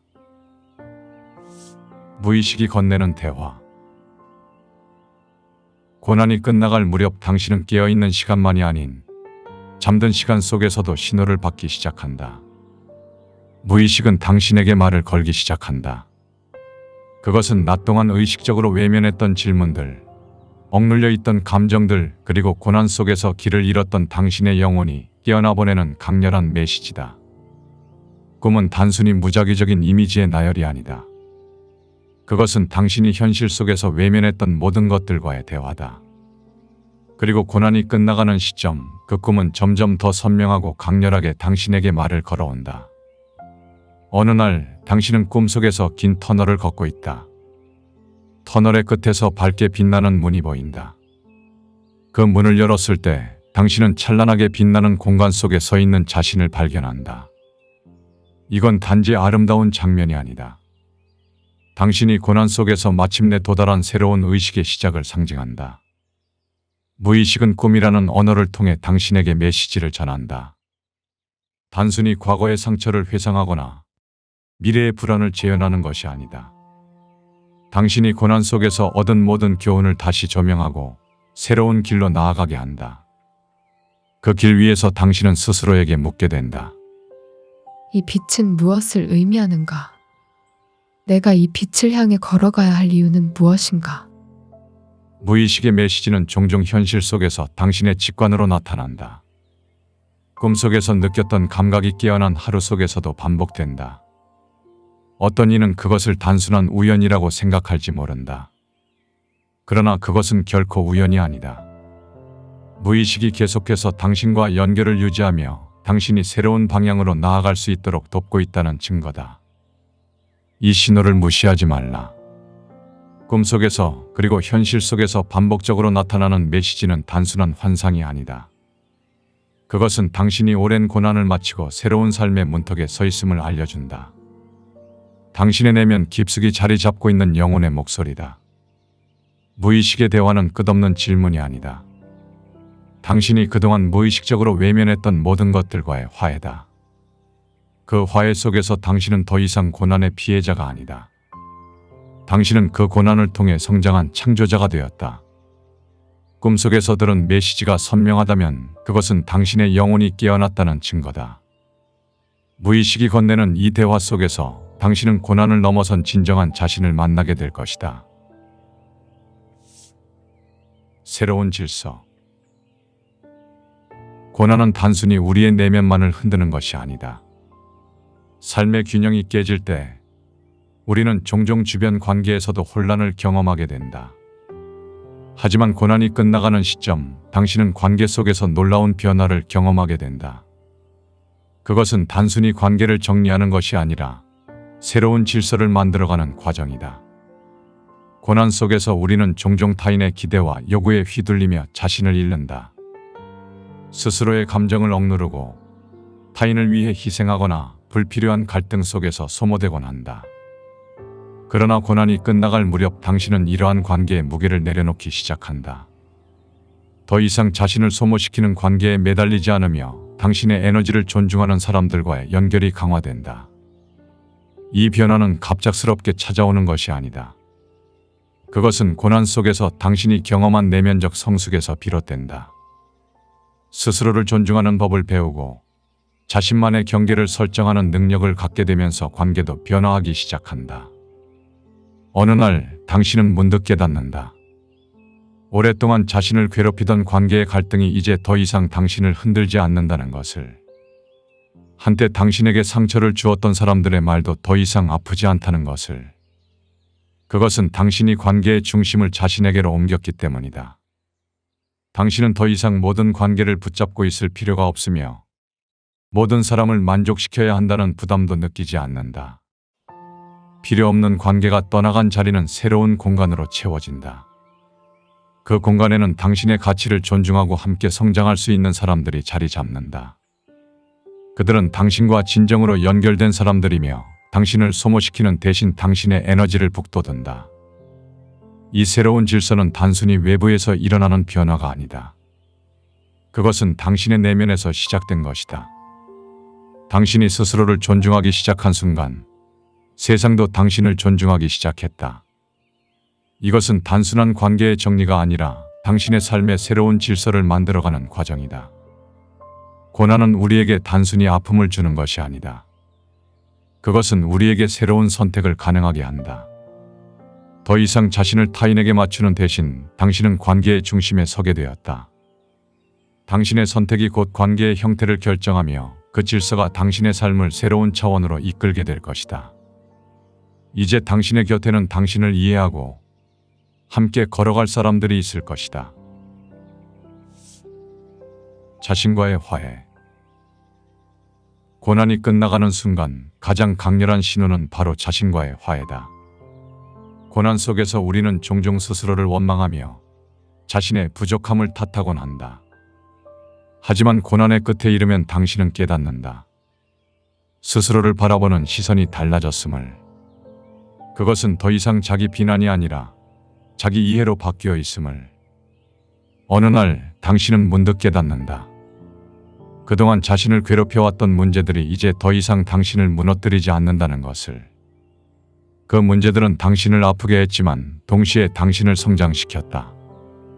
그 고난은 단순히 견뎌야 할 것이 아니라 당신이 지금의 자신이 되기 위해 거쳐야 했던 과정이었다는 것을. 자신과 화해한다는 것은 자신의 결점과 실패를 용서하는 것이다. 고난 속에서 당신이 겪었던 모든 실수와 좌절, 그리고 당신 자신에게 던졌던 가혹한 말들. 이제는 그 모든 것이 당신의 삶을 완성시키는 한 조각임을 알게 된다. 그것은 당신의 결점이 아니라 당신을 완전하게 만들어주는 조각이었다. 자신과 화해하는 과정은 단순히 과거를 잊는 것이 아니다. 과거를 품으며 그 안에서 성장하는 것이다. 당신은 이제 더 이상 자신의 약점을 숨기지 않는다. 오히려 그것을 드러내고 그 약점이 당신의 삶을 얼마나 풍요롭게 만들었는지 이해하게 된다. 고난이 끝나갈 때 당신은 스스로에게 이렇게 말할 수 있다. 나는 충분하다. 나는 이미 완전하다. 이 말은 위로가 아니다. 고난 속에서 얻은 깨달음의 결론이다. 삶은 언제나 우리를 불완전하다고 느끼게 하지만 사실 우리는 그 자체로 이미 완전한 존재다. 자신과의 화해는 단순히 자기 용서로 끝나지 않는다. 그것은 새로운 시작이다. 더 이상 과거에 얽매이지 않고 미래에 대한 두려움에 흔들리지 않는다. 당신은 지금 이 순간에 머물며 삶의 모든 순간을 충만하게 받아들인다. 삶은 앞으로도 도전과 고난을 던질 것이다. 그러나 이제 당신은 그 고난 속에서 스스로를 잃지 않고 오히려 더 깊이 연결될 수 있는 방법을 알게 되었다. 자신과의 화해는 고난의 끝을 알리는 마지막 신호이자 새로운 여정을 시작할 준비를 마쳤음을 의미한다. 이제 당신은 자신과 함께하는 삶을 시작할 준비가 되었다. 그 삶은 더 이상 자신을 억압하지 않으며 자신의 빛을 온전히 발할 수 있는 자유의 삶이다. 영상의 일부 내용은 책 이 순간에 나와 지식의 서재 개인 견해를 담았다. 고난은 우리를 괴롭히는 도구가 아니다. 그것은 우리를 더 깊은 깨달음과 새로운 시작으로 이끄는 여정이었다. 고난 속에서 당신이 느꼈던 혼란과 고통은 결코 헛된 것이 아니다. 그것은 당신을 지금 이 순간 새로운 자신으로 재탄생시키기 위한 과정이었다. 삶은 여전히 도전과 불확실함으로 가득할 것이다. 그러나 이제 당신은 알게 되었다. 모든 고난은 당신을 단련하고 당신만의 길을 찾게 하기 위한 도구였음을. 당신은 더 이상 고난에 속박되지 않는다. 당신은 이미 충분하고 당신의 삶은 지금부터 더 빛날 것이다. 다시 한번 묻겠다. 지금 당신은 어디로 향하고 있는가? 그 방향 속에서 당신은 어떤 사람이 되어가고 있는가? 오늘의 영상이 당신에게 새로운 깨달음과 영감을 주었기를 바란다. 지금 이 순간 당신은 이미 충분히 빛나고 있다. 운이란 마치 거대한 폭발처럼 한순간에 일어난다. 모든 것이 정체된 것 같던 삶에 갑자기 변화의 조짐이 보이고 예상치 못한 사건들이 연달아 일어난다. 그런데 이건 단순한 우연이 아니다. 운이 바뀌기 전 반드시 특정한 신호들이 먼저 나타난다. 고대 현인들은 이를 운명의 전조라 불렀다. 결정적 시간, 삶의 물줄기가 바뀌는 그 순간이 오기 전 운이 극적으로 변한 사람들에게는 공통적인 징조가 있었다. 평범했던 일상이 갑자기 낯설게 느껴지고 우연처럼 보이는 사건들이 퍼즐처럼 맞춰지기 시작했다. 그 신호를 알아챈 사람들은 자신의 인생을 완전히 뒤바꿀 기회를 잡았다. 동양의 지혜는 이를 시온이라 표현했다. 때가 왔을 때 그 흐름을 타는 자만이 대운을 맞이한다. 혹시 주변에서 미묘한 변화가 감지되고 있지는 않은가? 만약 그렇다면 당신은 운명의 전환점에 서 있을지도 모른다. 오늘은 운이 바뀔 때 반드시 나타나는 5가지 강렬한 신호를 통해 우리의 삶에 찾아온 변화의 움직임을 감지해보자. 지금 이 순간 당신은 이미 변화의 문턱에 서 있다. 낯설음. 모든 것은 변한다. 그러나 우리는 변화를 두려워한다. 익숙했던 환경이 낯설게 느껴지고 반복되던 일상이 흔들릴 때 사람들은 그것을 불안으로 받아들인다. 하지만 바로 그 순간이 운이 바뀌기 시작하는 첫 번째 신호다. 강물은 끊임없이 흐르지만 우리는 그 변화를 매 순간 인식하지 못한다. 삶도 마찬가지다. 매일 조금씩 변하지만 그 미세한 움직임은 잘 보이지 않는다. 그러나 운이 움직이기 시작할 때 그 낯설음은 분명하게 느껴진다. 운이 바뀌는 사람들에게는 공통적으로 나타나는 변화가 있다. 오랫동안 정체되었던 일들이 갑자기 움직이기 시작하며 예상치 못했던 만남과 기회가 찾아온다. 어느 날 늘 다니던 길에서 우연히 새로운 장소가 눈에 들어온다. 오랫동안 연락이 없던 사람이 갑자기 메시지를 보내온다. 이전과 다르게 어떤 일이 반복해서 눈앞에 나타난다. 현명한 자는 이러한 낯설음을 경계하지 않는다. 오히려 그것을 운명이 보낸 신호로 받아들인다. 평범한 일상 속에 숨겨진 비범함을 발견하는 것이다. 운이 바뀔 때 삶의 흐름은 미묘하게 바뀌기 시작한다.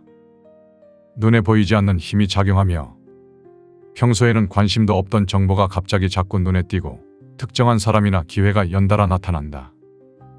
동양의 현인들은 이를 인연의 고리라 불렀다. 우연처럼 보이는 사건들이 사실은 거대한 운명의 실타래 속에 연결되어 있다는 것. 그 실타래는 평소에는 보이지 않다가 운이 움직일 때 비로소 그 모습을 드러낸다. 이런 변화가 찾아올 때 많은 사람들은 이를 무시한다. 변화를 받아들이기보다는 익숙한 것에 머무르려 한다. 하지만 운은 움직이는 사람에게 따라간다. 그 신호를 알아차리고 한 걸음 내딛는 순간 새로운 문이 열린다. 당신은 지금 그 문 앞에 서 있는지도 모른다. 지금까지와는 다른 기회가 자꾸 보인다면, 익숙한 것이 낯설게 느껴진다면 운은 당신에게 말을 걸고 있는 것이다. 낯설음은 두려움이 아닌 기회의 시작이다. 그 낯설음을 안아 받아들이는 자만이 운명의 변곡점을 넘어설 수 있다. 붕괴. 운이 바뀌기 전 기존의 질서는 무너진다. 평온하던 일상이 균열을 일으키고 모든 것이 계획대로 흘러가던 흐름이 흔들리기 시작한다. 이것은 파괴가 아닌 재배열의 과정이다. 대자연도 마찬가지다. 숲이 불에 타고 난 후에야 새로운 생명이 태어나고 지진으로 땅이 갈라진 자리에서 새로운 산맥이 솟아오른다. 우리의 삶도 이러한 자연의 법칙을 따른다. 갑자기 일이 꼬이고 오랫동안 쌓아왔던 것들이 의미 없이 흩어진다. 예상했던 미래가 흐릿해지고 분명하다고 믿었던 것들이 더 이상 확신할 수 없는 것이 된다. 이 순간 사람들은 불안에 휩싸인다. 왜 갑자기 이런 일이 일어나는 걸까? 모든 것이 잘못되고 있는 것은 아닐까? 하지만 이것이야말로 운이 바뀔 때 나타나는 신호다. 고대 연금술사들은 이를 용해라 불렀다. 금을 만들기 위해서는 먼저 기존 물질이 녹아내려야 한다는 것. 이처럼 운이 바뀌기 전 우리 삶의 요소들은 일시적으로 혼돈에 빠진다. 변화는 언제나 파괴를 동반한다.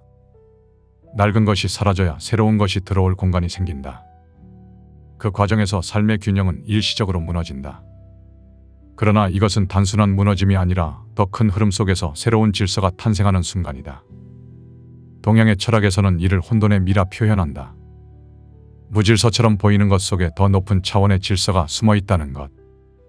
붕괴는 끝이 아니라 새로운 시작의 전조다. 운이 변할 때 사람들은 두 부류로 나뉜다. 혼란을 두려워하고 과거에 집착하는 사람, 그리고 변화 속에서 기회를 발견하는 사람. 운의 흐름은 기존의 틀을 깰 준비가 된 사람에게 흘러간다. 모든 것이 흔들릴 때 무엇을 붙잡고 무엇을 버릴 것인가? 전조. 운이 바뀌기 전 세상은 미묘한 신호를 보낸다. 겉으로는 모든 것이 이전과 같아 보이지만 어딘가 알 수 없는 이질감이 스며든다. 이는 마치 폭풍이 오기 전 바다가 잠잠해지는 것과 같다. 표면은 고요하지만 그 깊은 곳에서는 이미 거대한 변화가 시작되고 있다. 우주의 모든 변화에는 전조가 있다. 운명도 마찬가지다. 늘 익숙했던 장소가 낯설게 느껴지고 평소에는 무심코 지나쳤던 것들이 유난히 눈에 띄기 시작한다. 마치 보이지 않는 손이 현실의 배경을 조금씩 바꿔놓고 있는 듯하다. 그리고 이때 이상한 우연들이 겹친다. 오랫동안 잊고 지냈던 사람이 갑자기 연락을 해오고 무심코 펼친 책에서 지금의 고민과 맞닿은 문장을 발견한다. 마치 세상이 은밀하게 말을 걸어오는 것만 같다. 심리학자 칼 융은 이를 동시성이라 불렀다. 인과관계가 없는 사건들이 의미 있게 연결되어 나타나는 현상. 이러한 동시성은 운이 바뀌는 순간에 더욱 빈번하게 나타난다. 이것이 운이 바뀌기 전 나타나는 전조다. 삶의 패턴이 미묘하게 어긋나고 보이지 않는 곳에서 어떤 변화가 시작되고 있음을 알리는 신호. 그러나 많은 사람들은 이 변화를 알아차리지 못한다. 그저 이상한 기분이 들 뿐 그 의미를 깊이 생각하지 않는다. 그러다 결국 운이 변하는 순간이 오고 나서야 뒤늦게 깨닫는다. 그때 이미 징조는 있었다. 고대의 선인들은 이러한 전조를 읽는 데 능했다. 자연의 미세한 변화, 꿈에 나타난 상징, 우연처럼 보이는 만남. 이 모든 것이 미래의 변화를 암시하는 거울이라는 것을 알았다. 하지만 변화의 신호를 읽어내는 사람들은 다르다. 그들은 이 어긋남 속에서 새로운 흐름을 감지하고 다가오는 변화를 능동적으로 준비한다. 운의 흐름이 미묘하게 변하는 순간 그것을 감지한 사람만이 기회를 붙잡을 수 있다. 지금 당신이 놓치지 말아야 할 신호는 무엇인가? 전조는 귀 기울이는 자에게만 들린다.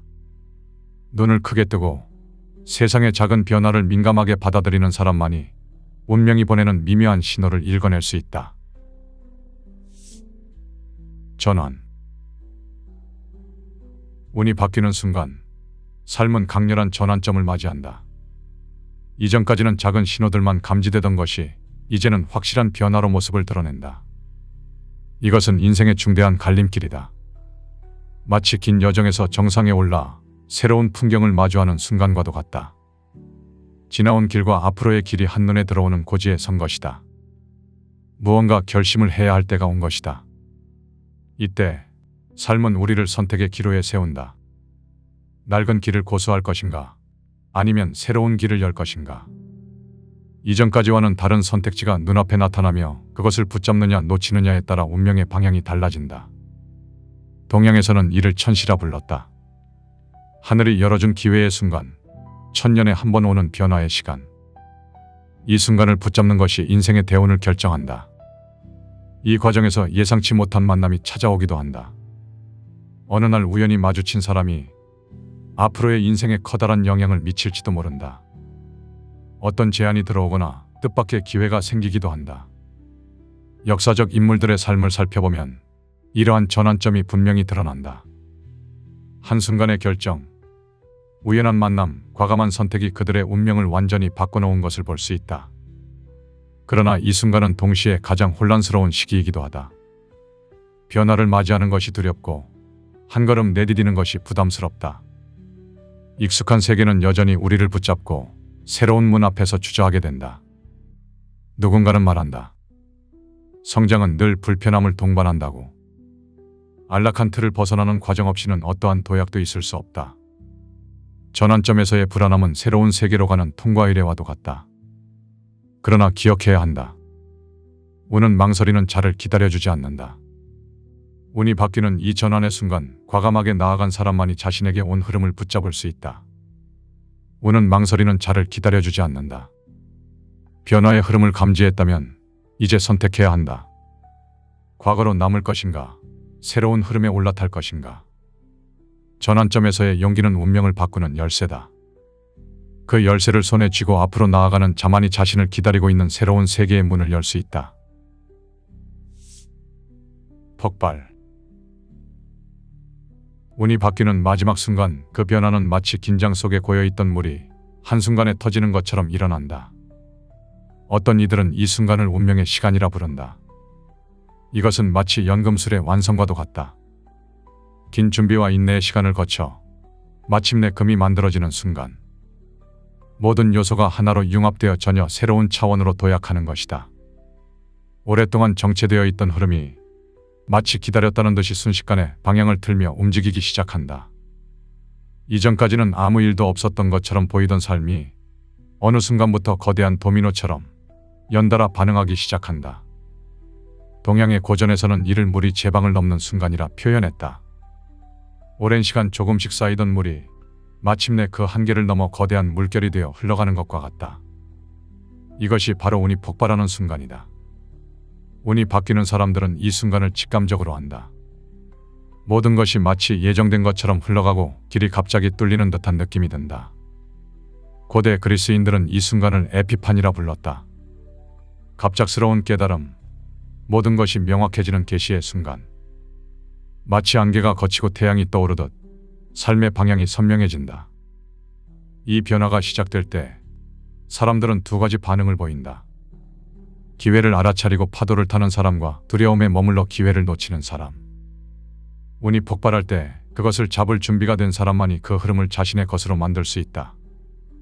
역사 속 위대한 인물들의 공통점이 있다. 그들은 이 폭발의 순간을 정확히 알아차렸다.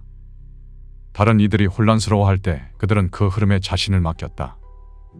그리고 변화의 물결을 타고 역사를 새롭게 써내려갔다. 지금 당신의 삶은 어떤가? 아무 일도 없던 것 같던 일상이 갑자기 움직이기 시작하는 기분이 드는가? 그렇다면 운의 흐름은 이미 당신 곁에 와 있다. 이제 선택해야 한다. 그 폭발 속으로 뛰어들 것인가? 아니면 그대로 머물 것인가? 폭발의 순간은 두려움의 대상이 아니라 기회의 순간이다. 그 격변 속에서 자신의 운명을 발견하는 자만이 인생의 대운을 만날 수 있다. 운명은 준비된 자에게만 그 문을 열어준다. 영상의 일부 내용은 책, 운의 시그널과 지식의 서재 개인 견해를 담았다. 운이 바뀌는 신호는 결코 우연이 아니다. 고대부터 현인들은 이를 알고 있었다. 삶은 끊임없이 변하고 그 변화는 특정한 순간 강렬한 신호로 나타난다. 그 신호를 알아차린 자는 흐름을 타고 움직이고 눈치채지 못한 자는 같은 자리에서 맴돈다. 운명은 이미 움직이고 있다. 때로는 가장 어두운 순간이 새벽이 오기 직전의 시간이듯 지금의 혼란은 당신의 운이 바뀌기 직전의 소중한 신호일지도 모른다. 그 신호를 읽고 용기 있게 나아가라. 당신의 운명은 그 선택을 기다리고 있다. 모든 생명 속에는 실현되기를 바라는 일부분이 있다. 올챙이는 개구리가 되어가고 번데기는 나비가 되어가고 손상된 인간은 온전한 인간이 되어간다. 그것이 영성이다. 세상은 지금 보이지 않는 차원에서 거대한 진동의 전환기를 지나고 있다. 그러나 모든 존재가 그 변화에 동일하게 반응하는 것은 아니다. 어떤 이들은 남들보다 더 빨리 그 파동을 감지하고 몸과 마음이 더 깊이 흔들린다. 이들은 눈에 보이지 않는 것을 보고 귀에 들리지 않는 것을 듣는다. 물질 너머의 에너지, 말 너머의 의도, 표정 너머의 감정을 읽어내는 것이다. 요즘 들어 평소엔 신경 쓰지 않던 말들이 더 날카롭게 다가오고 사람들 사이에 있으면 쉽게 피로해지며 혼자인 시간이 점점 더 편안하게 느껴진다면 그건 단순한 예민함이 아니다. 당신의 주파수가 더 높아지고 있다는 신호다. 그리고 그 에너지 변화는 특정한 사람들에게만 분명한 징조로 먼저 나타나기 시작한다. 감응력이란 바로 이것이다. 보이지 않는 영역에서 울리는 파동을 감지하고 받아들이는 능력. 그것은 때로 축복이며 때로는 짐이 되기도 한다. 오늘 우리가 함께 살펴볼 5가지 징조는 높은 주파수로 깨어나는 존재들이 반드시 경험하게 되는 특별한 전환점이다.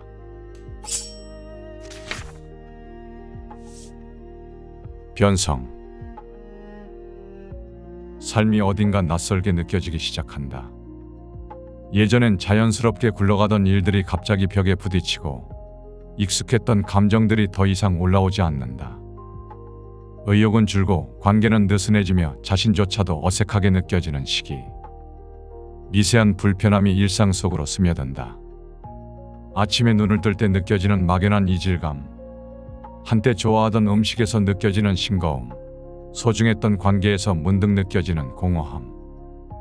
이 모든 감각은 마치 부조화음처럼 조금씩 일상의 표면을 균열시킨다. 일부 사람들은 이런 시기를 감정의 고갈이나 현실 회의로 설명하기도 하지만 다르게 말하면 그건 당신의 감흥력이 깨어나고 있다는 징조일지도 모른다. 감흥력이란 눈에 보이지 않는 에너지와 파동을 더 민감하게 느끼고 반응하는 능력이다. 그리고 이 능력이 깨어날 때 낮은 주파수의 삶은 더 이상 만족스럽게 느껴지지 않는다. 지금껏 작동하던 방식이 더는 맞지 않게 느껴지는 것. 그것은 무너짐이 아니라 해체에 가까운 감각이다. 낡은 진동 구조가 천천히 벗겨지는 과정. 아직 새로운 파동은 도착하지 않았지만 기존의 에너지는 이미 떠나고 있다. 마치 피아노의 조율처럼 기존의 줄이 느슨해져 소리가 어긋나야만 새로운 음색으로 조율될 수 있는 것이다. 그 과정에서 불협화음은 필연적이다. 하지만 그 과정 없이는 더 맑은 울림에 도달할 수 없다. 겉으로 보이지는 않지만 존재의 깊은 차원에서는 삶 전체가 다시 구성되고 있는지도 모른다. 이 시기의 침묵과 공허함은 멈춤이 아니라 새로운 흐름이 자리 잡기 위한 조율일 수 있다. 이상하게도 그 무기력 속에서만 들려오는 소리가 있다. 세상과의 연결이 희미해질 때 비로소 내면이 나지막이 말을 걸기 시작한다. 그것은 누군가에겐 혼란일 수 있고 또 누군가에겐 본래의 주파수로 돌아가기 위한 조용한 변성의 시작일 수 있다. 공명. 말을 아끼게 된다. 얕은 대화가 피곤하게 느껴지고 형식적인 관계 안에서 자꾸만 숨이 막히는 것 같은 감각이 밀려온다. 한때는 잘 어울렸던 사람들과의 거리감, 열정을 쏟던 활동에서 느껴지는 낯섦. 이 모든 변화는 사람과 사람 사이의 에너지 공명이 달라졌기 때문인지도 모른다. 공명이란 같은 진동끼리 서로를 끌어당기는 성질이다. 그래서 주파수가 달라지면 예전의 관계와 일들이 더 이상 나와 맞지 않게 느껴지는 것이다. 자연 속에서도 이런 법칙은 쉽게 발견된다. 같은 주파수를 가진 두 개의 음파는 서로 증폭되고 다른 주파수의 음파는 서로 간섭하며 약해진다. 두 개의 바이올린 중 하나를 연주하면 같은 음에 맞춰진 다른 바이올린의 현이 저절로 진동하기 시작한다. 사람의 관계도 이와 다르지 않다. 감흥력이 깨어날수록 당신은 말과 행동 너머의 진동을 더 선명하게 감지하게 된다. 표면적인 친절함 뒤에 숨겨진 불편한 에너지, 웃음 속에 감춰진 진실되지 못한 감정. 이런 것들이 이전보다 훨씬 더 크게 느껴지기 시작한다. 높은 주파수를 지닌 사람은 더는 소음 속에서 머물 수 없고 더는 자신을 숨긴 채 타인의 기분에 맞춰 살아갈 수 없다. 그 에너지는 본능적으로 더 깊고 진실한 울림을 향해 나아가게 된다. 진정한 공명이란 표면적 유사성이 아니라 심층적 진동의 일치에서 온다. 겉으로는 다르게 보일지라도 같은 깊이, 같은 진실성, 같은 순수함으로 울리는 존재들은 서로를 알아본다. 이전에는 아무렇지 않던 말들이 이제는 쉽게 상처로 다가오고 겉으로 웃고 있어도 속은 냉랭하게 식어간다. 하지만 이것은 관계가 틀어졌기 때문이 아니라 당신의 감흥력이 더 예민해졌기 때문일 수도 있다. 낮은 진동에 더 이상 공명하지 않기에 그저 조용히 멀어질 뿐이다. 이 변화는 때로 외롭고 오해받기 쉽다. 그러나 공명의 방향이 달라졌다는 것은 당신의 감흥력이 한 단계 위로 상승하고 있다는 조용한 징후다. 공명은 억지로 만들어낼 수 없다. 그저 파동이 맞을 때 서로를 향해 자연스럽게 울리게 된다. 그리고 그 울림이 들리기 시작하는 순간 더 이상 이전의 방식으로는 살 수 없다는 것을 알게 된다. 주파수. 요즘 들어 사람 많은 곳에 다녀오면 유독 피곤하거나 어떤 공간에서는 이유 없이 답답해진다면 그건 단순한 기분 탓이 아닐지도 모른다. 소리, 냄새, 빛, 분위기. 예전에는 무심히 지나치던 것들이 지금은 유난히 크게 느껴지고 그 감각은 때로 감정을 휘청이게 만든다. 감흥력이 높아진다는 것은 삶을 이루는 미세한 파동들을 더 깊고 정교하게 감지하기 시작한다는 뜻이다. 우리 모두는 고유한 주파수를 지니고 있다. 보이지 않지만 끊임없이 진동하고 있는 에너지의 흐름. 그리고 감흥력이 높아질수록 자신과 타인의 주파수 차이를 더 분명하게 인식하게 된다. 물리학자들은 말한다. 우주의 모든 것은 본질적으로 파동이라고. 가장 단단해 보이는 돌덩이도 미시적 차원에서는 끊임없이 진동하는 에너지 덩어리다. 우리의 생각, 감정, 의도 역시 고유한 주파수를 가진 에너지의 파동일 뿐이다. 사람의 말보다 그 말 뒤에 있는 에너지에 먼저 반응하고 공간의 분위기, 말투의 떨림, 눈빛의 흔들림 같은 보이지 않는 진동들에 먼저 흔들리게 된다. 주파수란 단지 물리적 개념이 아니다. 어떤 에너지를 띠고 살아가느냐에 따라 나의 공간, 관계, 선택의 방향이 조용히 재편되기 시작한다. 그래서 높은 감흥력을 가진 사람들은 낮은 진동이 머무는 곳에서 견디기 어려운 불편함을 느끼게 된다. 그 불편함은 곧 자신이 더 이상 그 에너지에 속하지 않는다는 신호다. 두 사람이 같은 공간에 있어도 전혀 다른 현실을 경험할 수 있다. 한 사람에게는 편안한 자리가 다른 사람에게는 견디기 힘든 에너지장일 수 있다. 이는 개인의 주파수에 따라 세상을 감지하는 방식이 다르기 때문이다. 맑은 산속에서 며칠을 보낸 후 갑자기 대도시의 복잡한 거리로 돌아온 감각. 그 불편함은 도시의 문제가 아니라 당신의 감각이 이미 다른 주파수에 맞춰졌기 때문이다. 주파수는 말하지 않는다. 하지만 모든 것을 바꿔놓는다. 당신이 무엇을 보고 누구와 함께하고 어떤 감정에 오래 머무는지를. 이상하게 예민해진 요즘의 감각들. 그것은 망가진 감정이 아니라 깨어난 감흥력의 표현일지도 모른다. 동조. 어느 순간부터 타인의 기분에 민감하게 반응하고 뉴스나 사회 분위기에도 쉽게 감정이 휘청이는 자신을 느낀다. 예전엔 잘 넘기던 말에 상처받고 타인의 불편한 에너지가 내 안까지 파고드는 느낌. 스스로도 이해되지 않는 이 감정의 요동은 단순한 감정 기복이 아닐지도 모른다. 이는 감흥력이 높아지면서 나타나는 자연스러운 동조 현상일 수 있다. 물이 담긴 두 개의 그릇을 나란히 놓고 한쪽만 흔들어도 시간이 지나면 다른 쪽도 함께 물결이 일어나기 시작한다. 우리의 에너지 역시 이처럼 서로의 진동에 영향을 주고받는다. 우리가 인식하든 못하든 이 에너지 교환은 모든 인간관계의 기저에서 끊임없이 일어난다. 감흥력이 높아지면 에너지의 흐름에 더 민감하게 반응하게 된다. 말보다 기운에, 논리보다 파동에 먼저 반응하게 되는 것이다.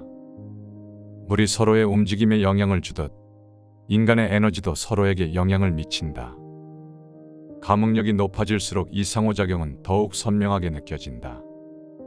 이런 동조의 상태는 때로 피로하게 느껴지지만 그만큼 더 섬세하게 세상의 진동을 감지하고 있다는 증거일 수 있다. 문제는 느끼는 것이 아니라 어디에 머무를 것인가를 선택하는 데 있다. 동양의 지혜는 이를 에너지 위생이라 불렀다. 몸을 씻듯 자신의 에너지장을 정화하는 것. 모든 것을 느끼되 모든 것에 휩쓸리지 않는 상태. 그것은 감정의 부재가 아니라 감정과 자신 사이의 의식적 공간을 만드는 것이다. 낮은 에너지에 오래 머물면 마음도 그 진동에 휘말리고 자신의 중심을 잃어버리게 된다. 그러나 감흥의 능력을 의식적으로 사용할 수 있다면 동조는 고통이 아니라 방향이 된다. 동조란 단순히 흔들리는 것이 아니라 무엇에 공명할지를 선택하는 능력이다. 감흥력이 높아질수록 이 선택의 힘도 함께 성장해야 한다. 세상의 소음이 클수록 자신의 주파수를 기억하는 일이 더 중요해진다. 어떤 감정에 동조하느냐에 따라 삶은 전혀 다른 파동으로 나아갈 수 있다. 회복. 모든 것이 흔들리는 것 같았던 시기를 지나 어느 날 문득 아무 이유 없이 마음이 맑아지는 순간이 찾아온다. 여전히 문제는 그대로고 해결된 것은 아무것도 없지만 그럼에도 불구하고 어딘가에서 고요한 확신이 올라온다. 이 길이 맞다는 설명할 수 없는 느낌. 그건 논리로는 닿을 수 없는 지점에서 조용히 피어오른다. 감흥력이 깊어질수록 삶의 표면은 더 요동치고 내면은 더 정적을 향해 간다. 그 모든 과정을 통과한 뒤에 비로소 자신만의 진동으로 되돌아오는 회복이 시작된다. 물이 흐려졌다가 다시 맑아지는 과정과 같다. 누군가 호수에 물을 휘저으면 잠시 흙탕물이 되어 아무것도 보이지 않는다. 하지만 물을 그대로 두면 천천히 모든 침전물은 바닥으로 가라앉고 맑은 물만 남게 된다. 감흥력의 회복도 이와 같은 자연스러운 과정이다.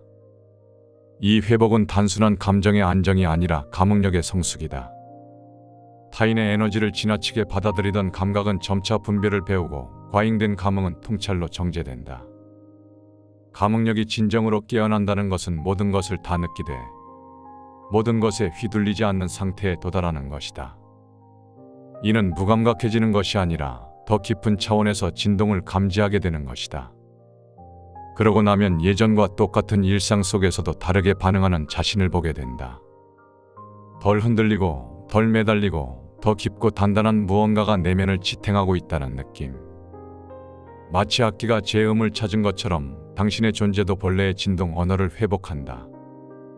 나무가 바람에 흔들려도 그 뿌리는 단단히 땅을 붙잡고 있듯 모든 감정에 반응하면서도 자신만의 중심을 잃지 않는 상태. 이것이 바로 회복된 감흥력의 모습이다. 그 변화는 극적인 사건이나 깨달음이 아니라 아주 미세한 파동의 변화로 조용히 감지된다. 높은 주파수로 진동한다는 것은 세상의 혼란에서 도망치는 것이 아니라 그 혼란 속에서도 자신만의 고유한 울림을 유지하는 것. 그리고 그것은 지금 이 순간 당신 안에서도 시작되고 있을지 모른다.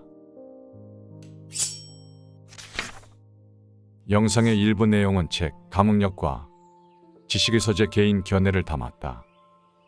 감흥력이란 보이지 않는 흐름을 감지하고 말로 설명할 수 없는 진동의 마음을 여는 능력일지도 모른다. 세상은 점점 더 복잡해지고 에너지는 더 빠르게 흘러가고 있다. 그 가운데 어떤 이들은 더 고요해지고 더 투명해지고 더 깊이 울리는 존재로 변해가고 있다. 그 변화는 겉으로 드러나지 않는다. 하지만 관계의 방식이 달라지고 감정의 방향이 달라지며 삶 전체의 파동이 달라지기 시작한다. 우리는 모두 각자의 주파수로 울리는 고유한 악기와 같다. 때로는 불협화음을 내기도 하고 때로는 아름다운 조화를 이루기도 한다. 그리고 삶의 교향곡은 이 모든 진동들의 복잡한 춤사위 속에서 조용히 연주되고 있다. 이 변화의 시대에 당신의 내면이 보내는 작은 신호들을 무시하지 않기를 바란다. 그 신호는 때로 당신이 더 높은 주파수로 깨어나고 있다는 조용한 속삭임일지도 모른다. 그리고 그 속삭임은 어쩌면 당신이 진정으로 울려야 할 본래의 소리를 알려주고 있는지도 모른다.